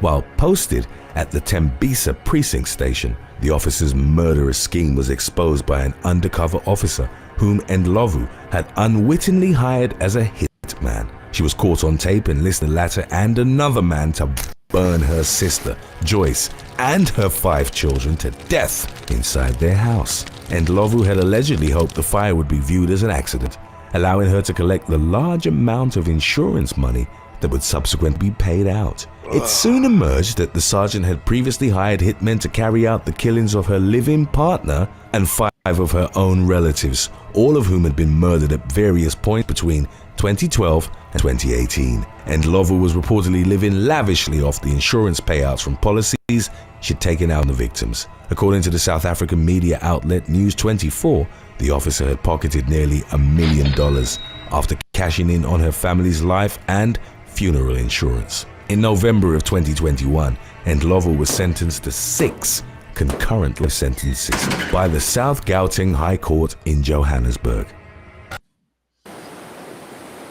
Would that not be a serial killer? That would be serial. I think we're losing roads. Well, I mean, in the States, that would be a serial. I mean, these idiots were stupid enough not to look for insurance policies on the victims to, you know, to catch the pattern. So, I mean, you don't know what they're going to call it. I mean, yeah, in my opinion, that would be considered a serial killer because of how many relatives and all that had died. Yeah. They say a serial killer is 3 or more. Yeah. I mean, she's got multiple elements that say, that lead to a pattern. I mean, the insurance. 2, they say it's all the family. Yeah. 3 or more, they say, is definitely serial. But yeah, 6 concurrent life sentences. Mm-hmm. Yeah. That'd be what, 420 years? Technically, I think it's like 70 years per life sentence. Yeah, is what they consider it. So then what are they going to do? What are they going to do? Resurrect her and put I her guess in prison? Yeah, man. They're going to just leave her bones in the cell. Right? Yeah, right. For the next 420 years. Here's your old roommate. Yeah. He'd have to pull a Monte Cristo to get out of that one. Right. All right, let's roll with the next one. Number 2. Wayne Couzens. Shortly after 9:30 p.m. on March the 3rd of 2021, marketing executive Sarah Everard, aged 33, was arrested by a Metropolitan Police officer in Clapham, South London. The officer, identified as 48-year-old Wayne Couzens, had reportedly stopped the woman on the street as she was walking home from a friend's house. He then proceeded to handcuff her under the false pretense that she'd violated local COVID-19 guidelines. Couzens then forced her into a white car that he'd rented only a few hours earlier. The officer's cell phone was later pinged in the village of Sibbertswold. The authorities would determine it to be the area where the officer had assaulted and fatally strangled Everard in the early morning hours of March the 4th. The victim's boyfriend contacted local law enforcement to report her missing later that day, and an investigation into her whereabouts was subsequently set into motion. Roughly a week later, Couzens was arrested on suspicion of kidnapping Everard. They'd been spotted together in CCTV footage corresponding to the night of her disappearance. The following day, the police found human remains in Hodes Wood, near Ashford, and a medical examiner was subsequently able to identify the body as Everard by her dental records. Couzens had allegedly burned the victim's body in a refrigerator before disposing of the remains in a pond near the woods where she was found. The officer pleaded guilty to Everard's murder, and on September the 29th, he was given a whole life sentence, which is the most severe punishment possible under British law. Number 1. Daniel Holdsclaw. Okay, that one I've either seen that or we covered it. I've seen that. Yeah, I've seen that one before. I don't think we covered that. That's the first time I've seen that one. Okay, yeah, because if I remember correctly, the scene that you saw where he was sitting with handcuffs, they actually came in there like buddy with him. Yeah, and started getting him talking, and he pretty much talked himself into the handcuffs. Right. Even the cops don't know when to keep their mouth shut. Mm-hmm. But yeah, it's, again, it's only one bad apple. Right. Don't spoil the bunch. Right. One bad apple. That's all. Pluck the one bad apple, and we've only got 99 more to go. All right, let's go on to the next one. This should be the highlight one. Yeah. After completing his shift, 27-year-old Daniel Holdsclaw, an officer for the Oklahoma City Police Department, drove his assigned police car back to his residence on the morning of June the 18th of 2014. Even though the officer was off duty at the time, he reportedly initiated a traffic stop while on his way home. The driver he'd pulled over was later named as Janine Ligons, aged 57. Holdsclaw chose not to report the traffic stop to police dispatch and didn't run a background check on the driver, as standard procedure dictated. Instead, the officer reportedly forced Ligons to engage in intimate relations with him. The woman would later tell investigators that she'd feared for her life and had desperately pleaded with Holdsclaw to stop the assault. The officer eventually left the scene without causing any further harm to Lygons, who promptly filed an incident report with the OKCPD. The following day, Holtzclaw was pulled aside during his afternoon shift at the Spring Lake Division Police Station. He was subsequently interrogated for 2 hours by detectives Kim Davis and Rocky Gregory. Holtzclaw vehemently denied the accusations levied against him by Lygons, but he was placed on paid administrative leave, pending a more thorough investigation. Eventually, the detectives learned that Lygons had not been Holtzclaw's first assault victim. In all, investigators brought together 13 women who were willing to testify that the officer had abused them in a manner similar to the way he had preyed on Lygons. Holtzclaw had reportedly targeted an impoverished area of Oklahoma City,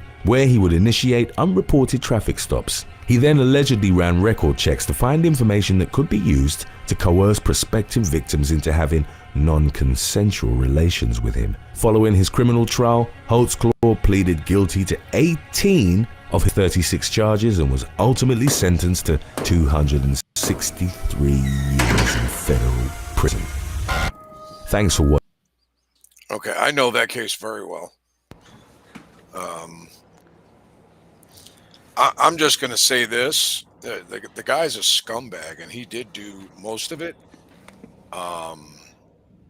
Lygons was looking for, in my opinion, she was looking for a payday. And yeah, because she originally, the description she had originally given of him didn't match him at all. Even the wrong color. Okay. And yeah, she was looking for a payday, in my opinion. But yeah, he was doing it to other women. And that was proven. And it made it easier for them to believe her. And since she was the most recent one, you know, that's the one they took to court, even though her actual description of him was completely off. And exactly. he actually had an alibi. So, you know, he's an innocent man convicted of one crime for committing 18 others, you know. So, yeah, that's, and he got off easy. Only 263 years, really, for how many counts of rape? Exactly. Right. And on that note, what we were talking about with 10, it's not the $5 charge one, but the Tennessee versus Wilkie that he brought up. Ellie has dropped the link to that video on what happened with him.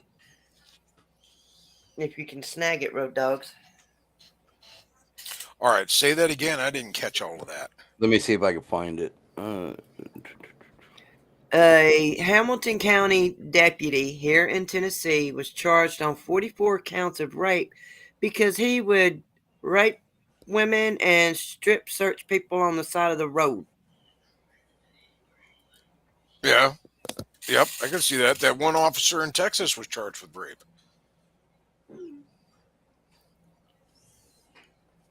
The one okay, I've got it pulled up if y'all want to watch it. Yeah, Sure. Let's go to that one and then we'll end the stream.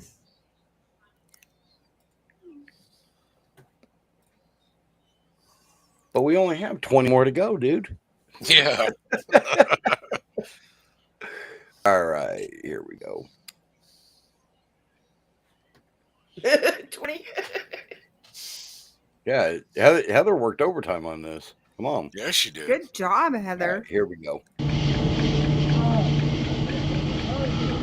This shocking search by a Chattanooga area sheriff's deputy was caught on dash cam video last July in County, Tennessee.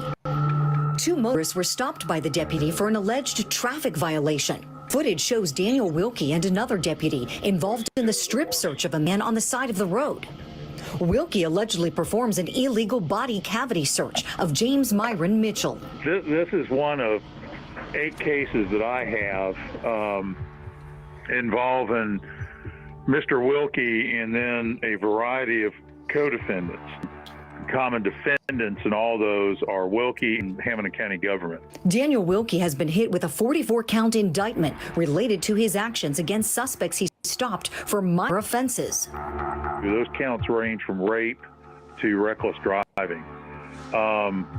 In there's reckless endangerment, sexual battery, stalking, and multiple official oppression, official misconduct. Wilkie is being sued for allegedly using excessive force against Mitchell. As a result of the search captured on this video, he required treatment for anal contusions and surgery on a previously untreated hernia. With these cases, particularly James Mitchell, we're alleging that there's a history, if you will, of this type of misconduct that is condoned by the Hamilton County government through its sheriff. Mitchell's lawyer says this is the tip of the iceberg of a much larger problem in Hamilton County. We've got officers that have not only injured people who are allowed to remain on duty, but also killed people. And until there was pressure from the local NAACP and black ministers here, no action was taken. Wilkie is also named in a wrongful death lawsuit of a man he shot while on duty for the Ray County Sheriff's Department. And it was, even though he was cleared, and that's one of the targets of my discovery in this case that we're going to probe, is what occurred there. He shot a man in the head at point blank range at a hospital when this guy was being taken to the hospital for some type of treatment. Wilkie resigned from the Hamilton County Sheriff's Department in December of 2019. Court TV reached out to the department and they did not wish to comment on the matter. And on the phone with us to discuss this case, the attorney representing several accusers. Just heard him in that piece, Robin Flores. Mr. Flores, I want to start with sum up what your clients are alleging. I know James Mitchell is the one that we heard that horrible allegations there. What other allegations are you alleging through your clients? We have one involving Shandell Riley, where she had a choice between going to jail for a minor traffic offense and minor drug possession offense in exchange for allowing the deputy to baptize her. Baptize her?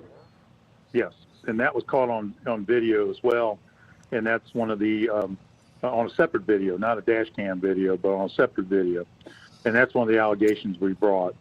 We also have allegations involving a young woman that Mr. Wilkie had stalked for a number of years, and that's where the sexual battery charges arise from with the Hamilton County District Attorney. We recently had a dismissal. The court dismissed most of all of our claims in that particular case, with the exception of one, which is the intentional infliction of emotional distress on her.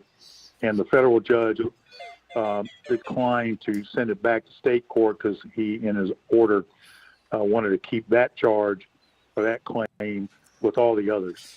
The other cases that we have involved at the time 5 young women who were minors. And those allegations are very similar, which we claim follow a similar pattern of pretextual traffic stop for usually window tint or claims of smelling marijuana while the vehicle is traveling, and removed each of the girls and searched them, and in a way where it was tantamount to fondling them. And each of those claims, the young ladies claim that he touched them, groped them in their genitals, breast, and so on. One of the key issues in this case that has been hotly litigated is a loss of video data of all the Hamilton County Sheriff's Department's dash cams and body mics. I and another attorney involved in this case discovered that in January, that Hamilton County Sheriff's Department lost all the video evidence from all the patrol cars over a period of time, which basically encompasses Deputy Wilkie's employment there. How would you describe? How would you describe? I mean, you're talking about forced baptisms, cavity searches, groping off of routine traffic stops. How would you describe this guy? I am forbidden under our rules of professional conduct in Tennessee and our federal court from rendering an opinion. I can tell you that in our claims, we have alleged that he is in essence a loose cannon that the sheriff or the county knew or should have known posed a threat to the community, and that would be going back to his the incident in Ray County where he shot and killed a man, and within 3 years, I believe it was 2017, that case settled. There was a wrongful death action in that case. Are there more Wilkies in this department? I mean, we see video of just him and other people. Are there more Wilkies, or were the people around him just kind of afraid of him, and do you think that they'd let him do it but didn't report him? Well, that's, again, some of our claims on a failure to protect and failure to report from the co-defendants that were involved in it. One of the claims that we have is with a young lady who's now an adult, Aviana McKenzie, who did make an internal affairs claim and was subsequently charged criminally for making a false report. That charge got dismissed, and we brought the deputy in as a defendant, Trista Rice, on that action. So that, in a roundabout way, what we're claiming is a pattern of practice of more than just Daniel Wilkie, that there's a pattern with Hamilton County Sheriff's Office that they have individuals that are threats to the community and continue to retain them. There is a pending action that I'll be bringing in regard to a deputy that has shot two people, shot at a third in less than 3 months, killing one man by shooting him in the back. And that's as of this May. So I'll be bringing that suit recently. And then in May, in a case I'm not involved in, there's a issue with a Mr. Arrington who was, for all intents and purposes, savagely beaten by Hamilton County deputies, and that was caught on video. Are your clients, the majority of them African American, or all races?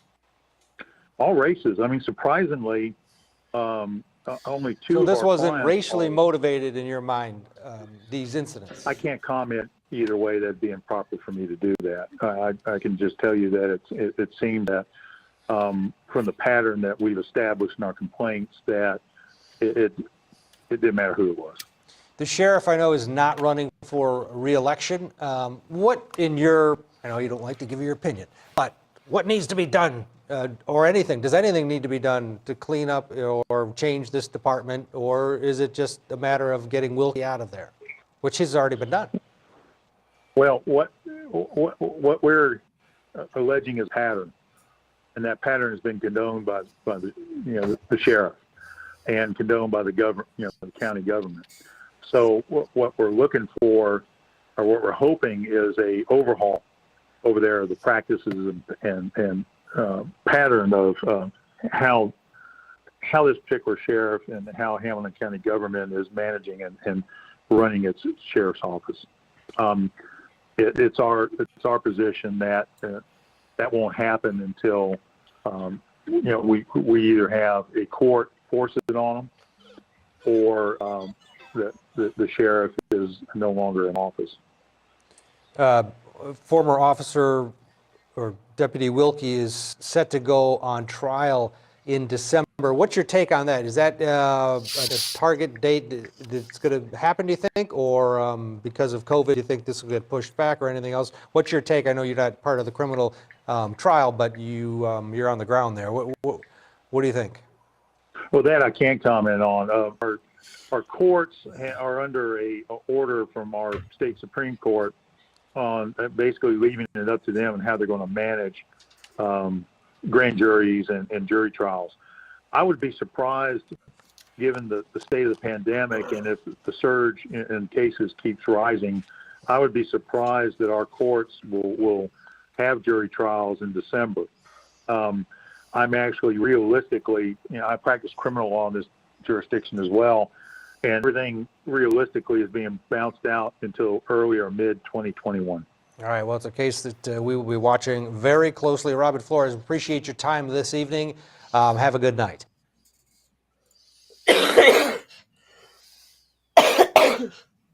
Okay. Go ahead. You guys start into it. Go ahead. That's fucked up. Now, what makes it? Yeah, Monday night we had talked about what the percentage of bad cops were, and I was like 99.9. It was either Monday night and I think it was Monday night. Yeah, it was Monday. Yeah, 99.9%, because like Joe Cool says, one cop sees another cop do something bad and they do nothing. Well, they tell and nobody. They stand I'm by also it. finding out he's technically a gypsy because before Hamilton, he was in Ray County where he robbed people while on duty. Oh, Okay, so he's a gypsy cop. Yeah. So much until for they the got him fucking on this. so much for the fucking Brady law. I've not been able to find Brady this. We've actually got an officer here that we've been tracking. He has actually been fired from 6 different departments. Or actually, he's at his 6th department right now, but he's been fired 5 times. Supposedly, here in Arkansas, once you've been fired from 3 departments, that's it. You lose your qualification, blah, blah, blah, and you're done. Yeah, you lose your certification. I know supposedly in Oklahoma it's the same way. Yeah. And I know a cop that was fired from three different departments, and he did lose his certification. And he was my firearms instructor at one point, and he still owes me $840 for classes. But yeah, I'll hold my breath getting that. But no, it's if I were any family member of the young women or any of those men that were involved, $500 goes a long way in a prison. I'm just saying. It goes a long way, but yeah, he needs to be dealt with in a very, very harsh way. I mean, cruel and unusual way. Okay. There are a couple of people I'm noticing from the UK that have asked gypsy.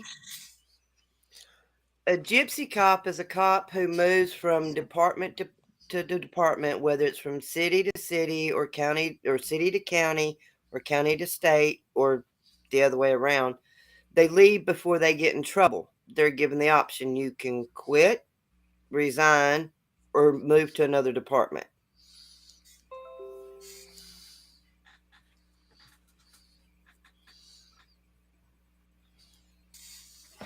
Sorry. And that's big in Tennessee. Oh yeah, that's big everywhere. They give you the option is basically, hey, I'm giving you a heads up. We're investigating you for this. You're gonna get a choice. You can either resign, or get fired. If you get fired, that's going to affect your record. Blah blah blah. So your best bet would be, if you are guilty, resign beforehand, and then we can't touch you for it. There's nothing we can do to you. Yeah. I look at it this way. Some of these people, we need to be able to teach some of our military people how to kill somebody and different ways to do it and how it feels like, what it feels like. So yeah, send them that way. Just liquor, I bet it will be a plea bargain. I'd almost bet money on it. If they do anything about it, it'll be a plea bargain. Oh yeah, they'll plead him down. He's up. He's in a shit storm. And I feel sorry for the taxpayers in Tennessee, because being that I'm pretty sure the insurance company for the county, or the city or whatever, is not going to cover this because it was a known habitual Yeah. thing. If they prove that in court, when it comes to the settlement, that's going to go straight to the taxpayers. Straight to the taxpayers, Oh yeah. And you're looking at We're you're probably, paying it. oh yeah, you're looking at probably, I mean, somewhere in the 100 million range of, of dollars. It's just, it's disgusting. It's disgusting. It's disgusting. And fuck that dude. I hope the biggest dick in that prison finds his ass.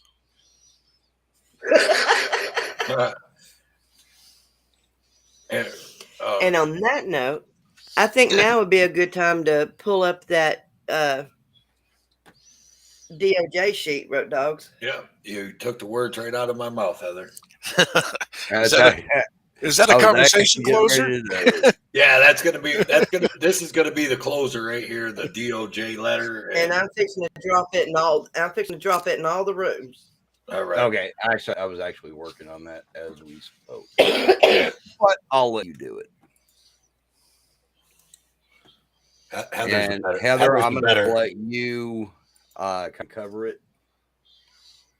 Heather's a better mod than you anyway. I'm just saying. You might as well let her drop leaks. Yeah, this is it right here. Trying to do it where we don't get echo. There we go. Let me go ahead and bring it larger. There we go. Hey, Eminem, I'm already sub to you. Oh, Eminem's in here? Yeah, Eminem. What's going on, brother? Yeah, he's out of Arizona. He's a good dude. He's been in here all night. Yeah. He's been in here all night. I've seen him chatting all night long. Yep. I thought I saw him in the very beginning. Oh, I'm going through my sub list, and I'm like, hey, Eminem. Yeah, he was in here.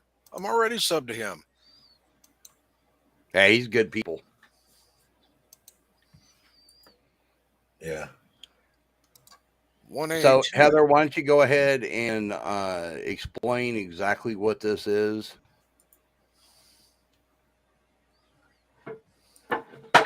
I did, Okay. Ellie. I said, I'm going to let Heather do it. Okay, I dropped the link in all of the rooms. I'm going to take the chat what it overlay is- away. I'm going to take the chat overlay away, everybody, so everybody can see this.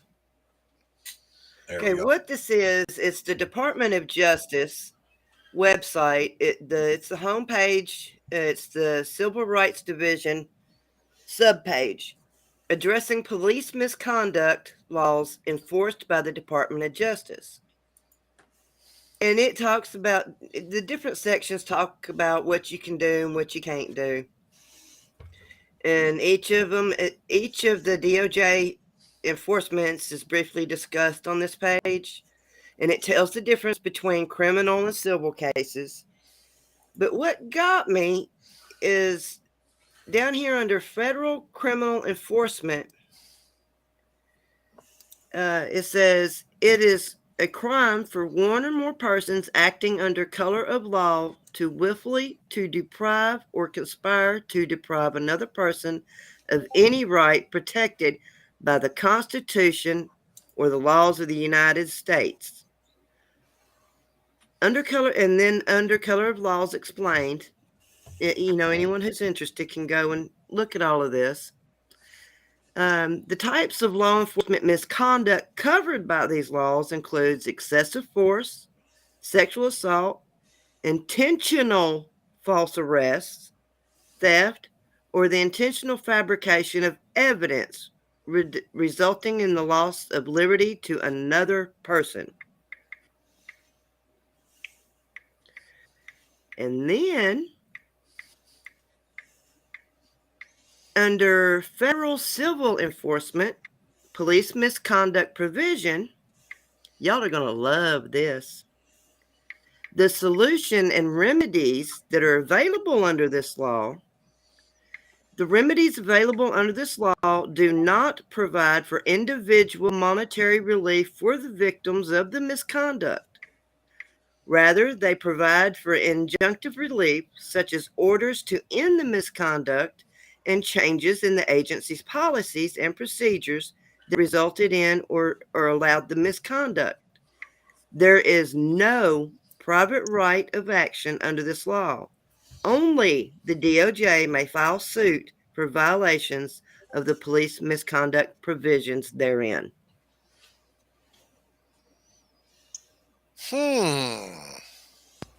Wow. Wow. Oh my, look at that. And then down further on the page, it tells you how to file a complaint with the DOJ. Hey, Chuck. Chuck motherfucking Bronson, y'all. Man. Stepdaddy in the house. Want my child support.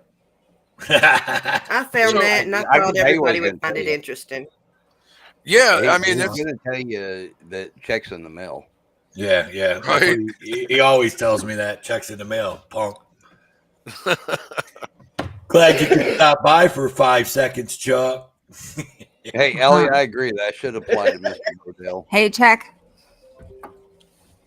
So, I mean, if we have no remedy under that, what you just showed us,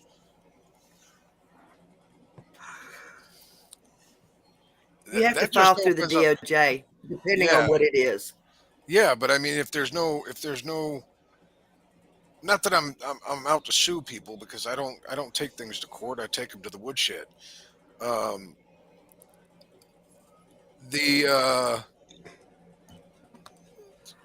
What incentive do people have to not do something? I mean, legitimate question. Under that, it says you're not going to be able to sue them monetarily on a personal basis. So there's no personal accountability.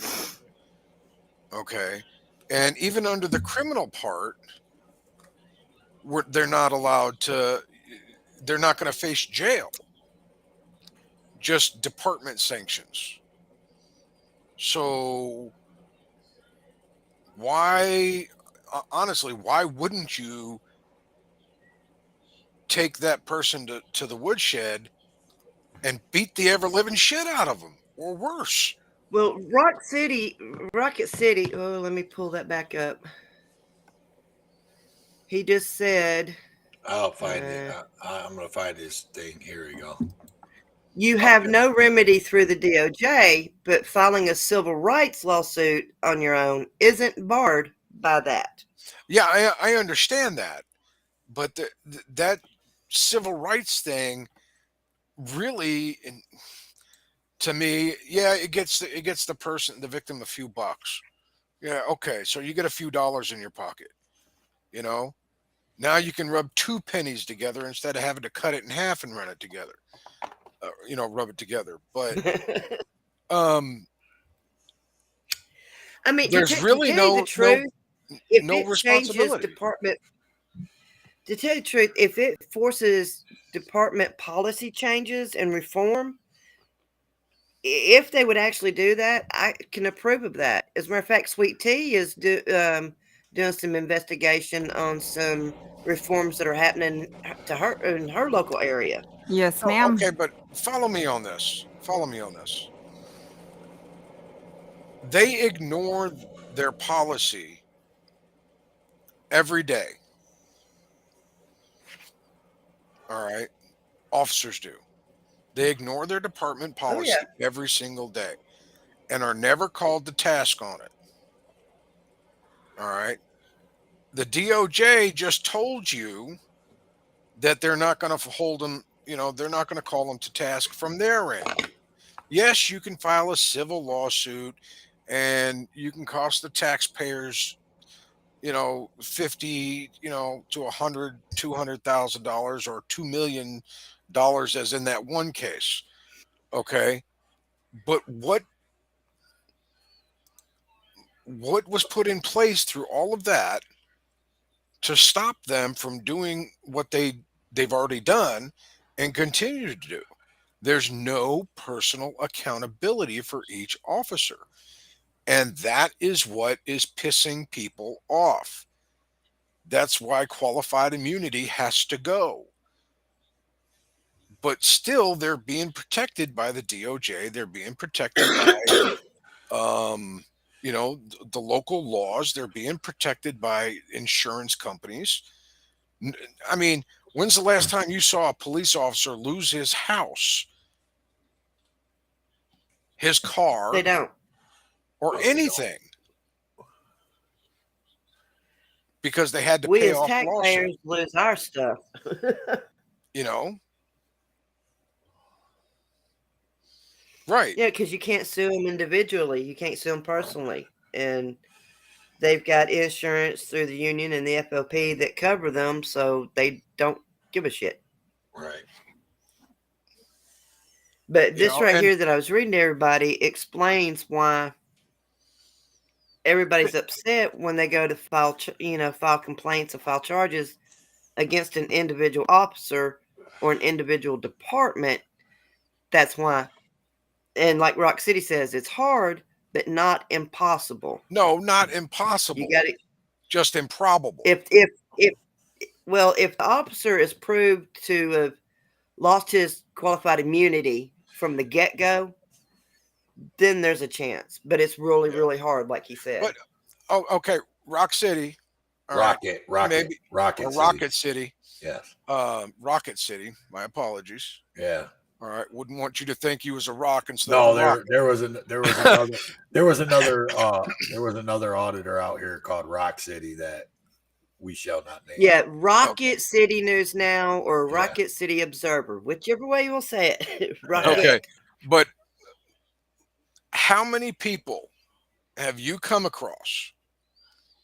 All right. First Amendment auditors. All right. Know how to pierce qualified immunity. I bet you could count it on one hand.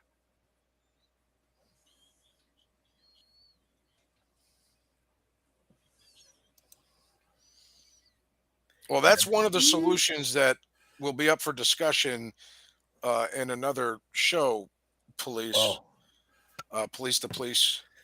That's going to be one of the solutions we're going to talk about in another show. Maybe another show. I mean, it sounds like you and Rocket have some talks. Rocket is not scared to come up on panel, so maybe in another show, I will send an invite to Rocket City, and he'll come up, and you guys can chat. Oh, no, I'm not. No. I'm just saying. No, we I'm can just go not. more We into can the have the qualified discussion. immunity. I want people to know how to pierce qualified immunity. I want people to know how to get civil oversight boards in their community. I'm already looking into the next show, bro. That's why. I'm sorry. Well, I mean, if want you think people to about know it, this is how we beat it. This is how we tear this system down and rebuild it. Is by holding law enforcement accountable to the citizens.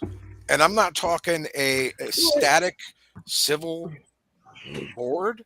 I'm talking a voter registered civil board. You have to pick in each case a different board. So there is nobody that's going to be upholding politically to. well, it's like Ellie said, if the officers had to carry their own E&O insurance and had to be liable for what they do themselves, they'd straighten their asses up. But that's exactly what I'm talking about. Has Sorry. My husband has apologies. to have $1 million coverage because of the type of work that he does. Why does he have to have $1 million coverage when a cop don't?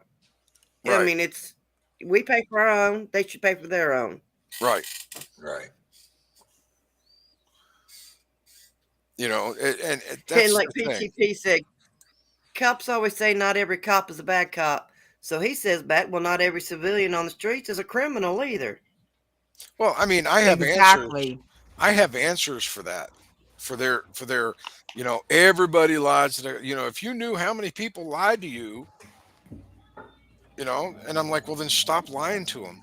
It's not against the law to lie unless you're under arrest. I'm just saying. If you want civilians to tell you the truth, you want civilians to help you out, you need to have a trust between them. You need trust. And right now, the trust level of law enforcement is low and getting lower. There we go. Sorry. Yeah. And my wife's a nurse. Rocket, my wife's a nurse. Okay. And she's been one exactly. for Malpractice over 30 years, insurance. And they should have to cover the same thing, honestly. Right. They should. They should have to have some kind of malpractice or they could call it malpractice. You know what I mean? E&O. Yeah. Yeah, and X is bringing up a good point too. The citizen review boards, they don't have subpoena, abilities. They can't really investigate anything. So what's the point of the citizen review boards? Well, see, that's why They I can't said subpoena, they using can't charge, they can't really do anything. Yeah, that's why I said the using the voter registration. That's an indictment panel. That's in it. Not only just a citizen review board, all right, but it's a grand jury. It's a step for the grand jury. They cannot have they don't have subpoena powers, but they can recommend grand jury action, and that carries a whole hell of a lot of weight. Now, like Rocket was saying, the one in his area is appointed by government officials. So they're pretty much useless. It's a smokescreen. And in Baltimore, it's a smokescreen. In Atlanta, it's a smokescreen. But done in certain ways, and granting the civilian review board the ability to have temporary indictments should be enough to start holding them accountable. And then all you got to do is get the prosecutors to actually go to a full indictment and get it done. And therein lies your problem, the prosecutors. No. I'm talking about making the citizen review board part of your a duty of the citizenry, just like a jury and a grand jury. Which and still for go each through a case, prosecutor. for each case, they get a different review board. Your civic duty is to hold your government accountable. We're not doing that. Your civic obligation. Forget duty. It's your downright obligation to hold your government accountable. And people just don't do that. They don't know that they should do that. They don't have the education to do that. And our younger generations are so lacking in education on what their rights are and what their responsibilities are that it's going to be hopeless for a generation or two. All right. Well, it is 2.5 hours into the stream, so we are a half an hour over our my so-called allowed time. So I hate to cut this short, but yeah, that's what we're gonna end up having to do. I will say that it was a good night. I think it was a great show. I want to thank everybody for showing up on panel. Sweet Tea, Heather, Thank you. Wolves Den News, and American Justice of Texas, even though she dropped out early. and of course my host Road Dogs Media for still being here, hanging out with me. And I'm just thankful to still be here because my house sounds like it's blowing away. Thanks. I felt that same way the other day. Hold on, I got to do it. Ricky! That's my boy. Four Corners Report. If you want to, that's my boy. He's very knowledgeable too. I wouldn't mind getting Ricky up here on panel too. Nice. Drop his link, mods, please. Yeah, can you guys drop Four Corners Reports links? Ricky on my page too. Yeah, Ricky's Please, cool Heather. people.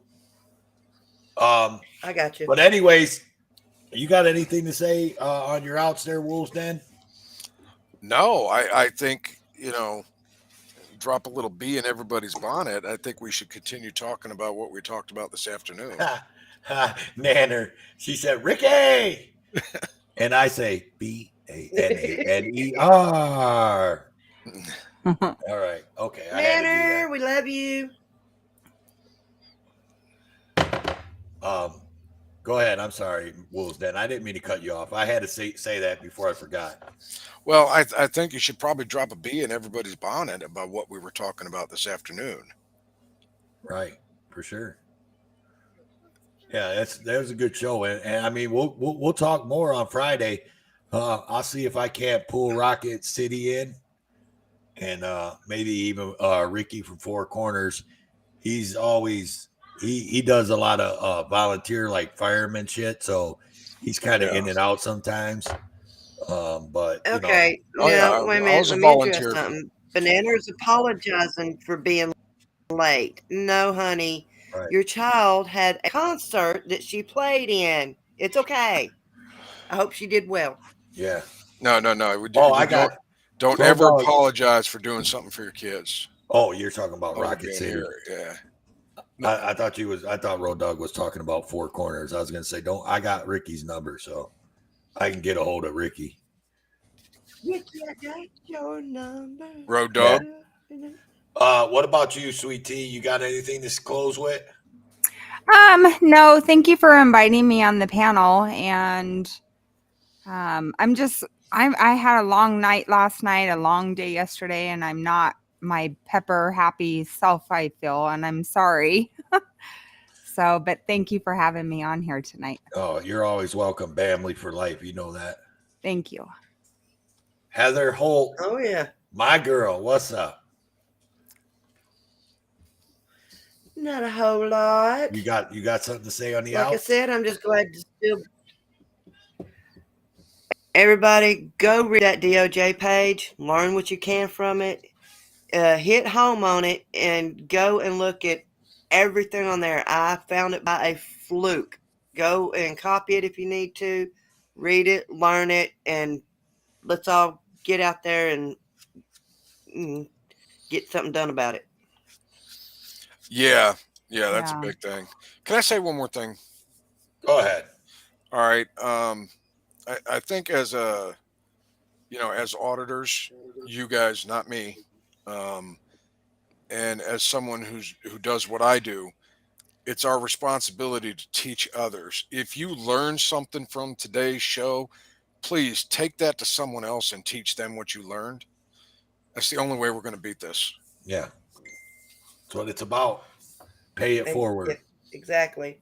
Yeah, and Wolfden, if you're referring to the idea that I had, yes, you're more than welcome to bomb drop it. That's your bomb to drop, not mine, dude. I'm just a pilot, man. You got the fucking lever on the switch. Go. Not like I'm busy enough, but I'm going to team up with Wolves Den to help him put together his show. Kind of like I'm not really going to be the partner on the show. I am basically going to be the producer of the show. So be prepared. He's going to start doing shows. Yeah. But he's definitely going to be part of this show as well. Whenever he has the opportunity to do it. I can do this 10 nights a week. Awesome. I love doing this. I love I love talking about Constitution and helping people get educated, giving them skills that they need to survive, skills that they need to just survive their regular day, not to mention if a natural disaster or something happens. I love doing it. I do it for free. Yeah, and that's actually what I wanted to bring up. It's not going to be all about the Constitution. It may not always be 1A. It may be survival. It may be... Buddy, I got to go real quick. Got to go. Okay. Yeah, it's going to be a little bit of... Road Dog, put him in the... I'll everything. put him in the basement. Yeah. That way he's what I was gone. getting ready to do. All right. We can leave the girls up here. And we'll do this. I definitely want to thank everybody for coming in. Yeah. All right, here we go. And those who've been here since the beginning, thank you.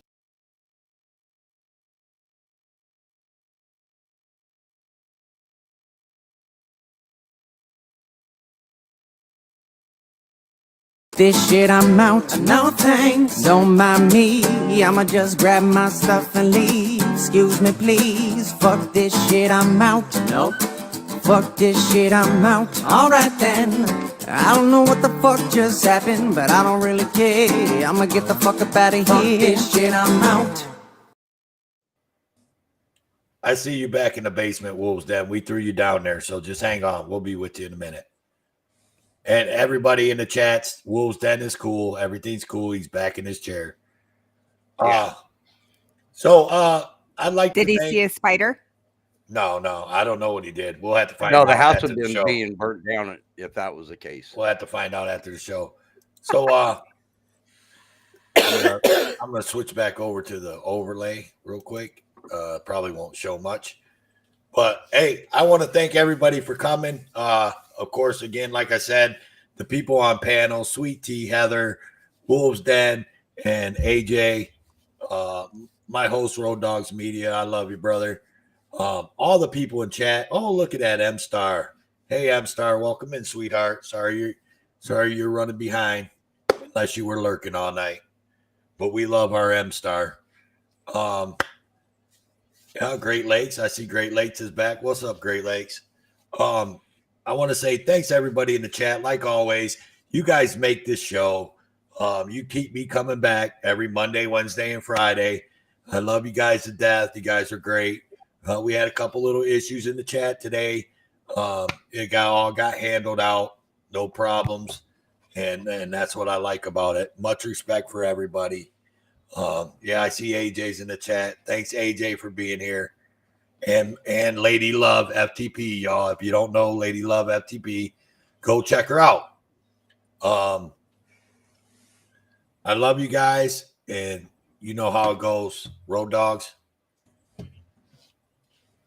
I just want to thank everybody for coming in. Thank everybody up on panel. Yeah, I can't say it any better than Toe. We love you guys. It is you guys that makes us come back. It is you guys that the reason why we do this. It is 100%. Let's learn our rights. Let's learn what we should and shouldn't do. It's all about helping us become better at what we do. But thank you everyone for coming in. And Toe, back over to you. All right. One last thing, y'all. I just posted a link in Road and Toe Show's chat. If you guys can grab that and drop that around in all the other chats, everybody, go over to this show. It's called Like Father, Like Son. If you don't know, they're good people over there. They hold a panel. They are live right now. So if you want to go check out a live show, they are live right now. It's a show love and respect, help your channel grow type of show. They'll drop your links and give you shout outs and all that. And they're real good people. So go over and check them out. I've been following them for a couple of weeks now, and they are good people, and they are live. So go over there, tell them the Road and Toe sent you, and do a room raid. Right on. Yeah, do a room raid, you guys. Go over there, show them some love, let them know that the Road and Toe. Sorry, one of them damn beetles landed on my neck again.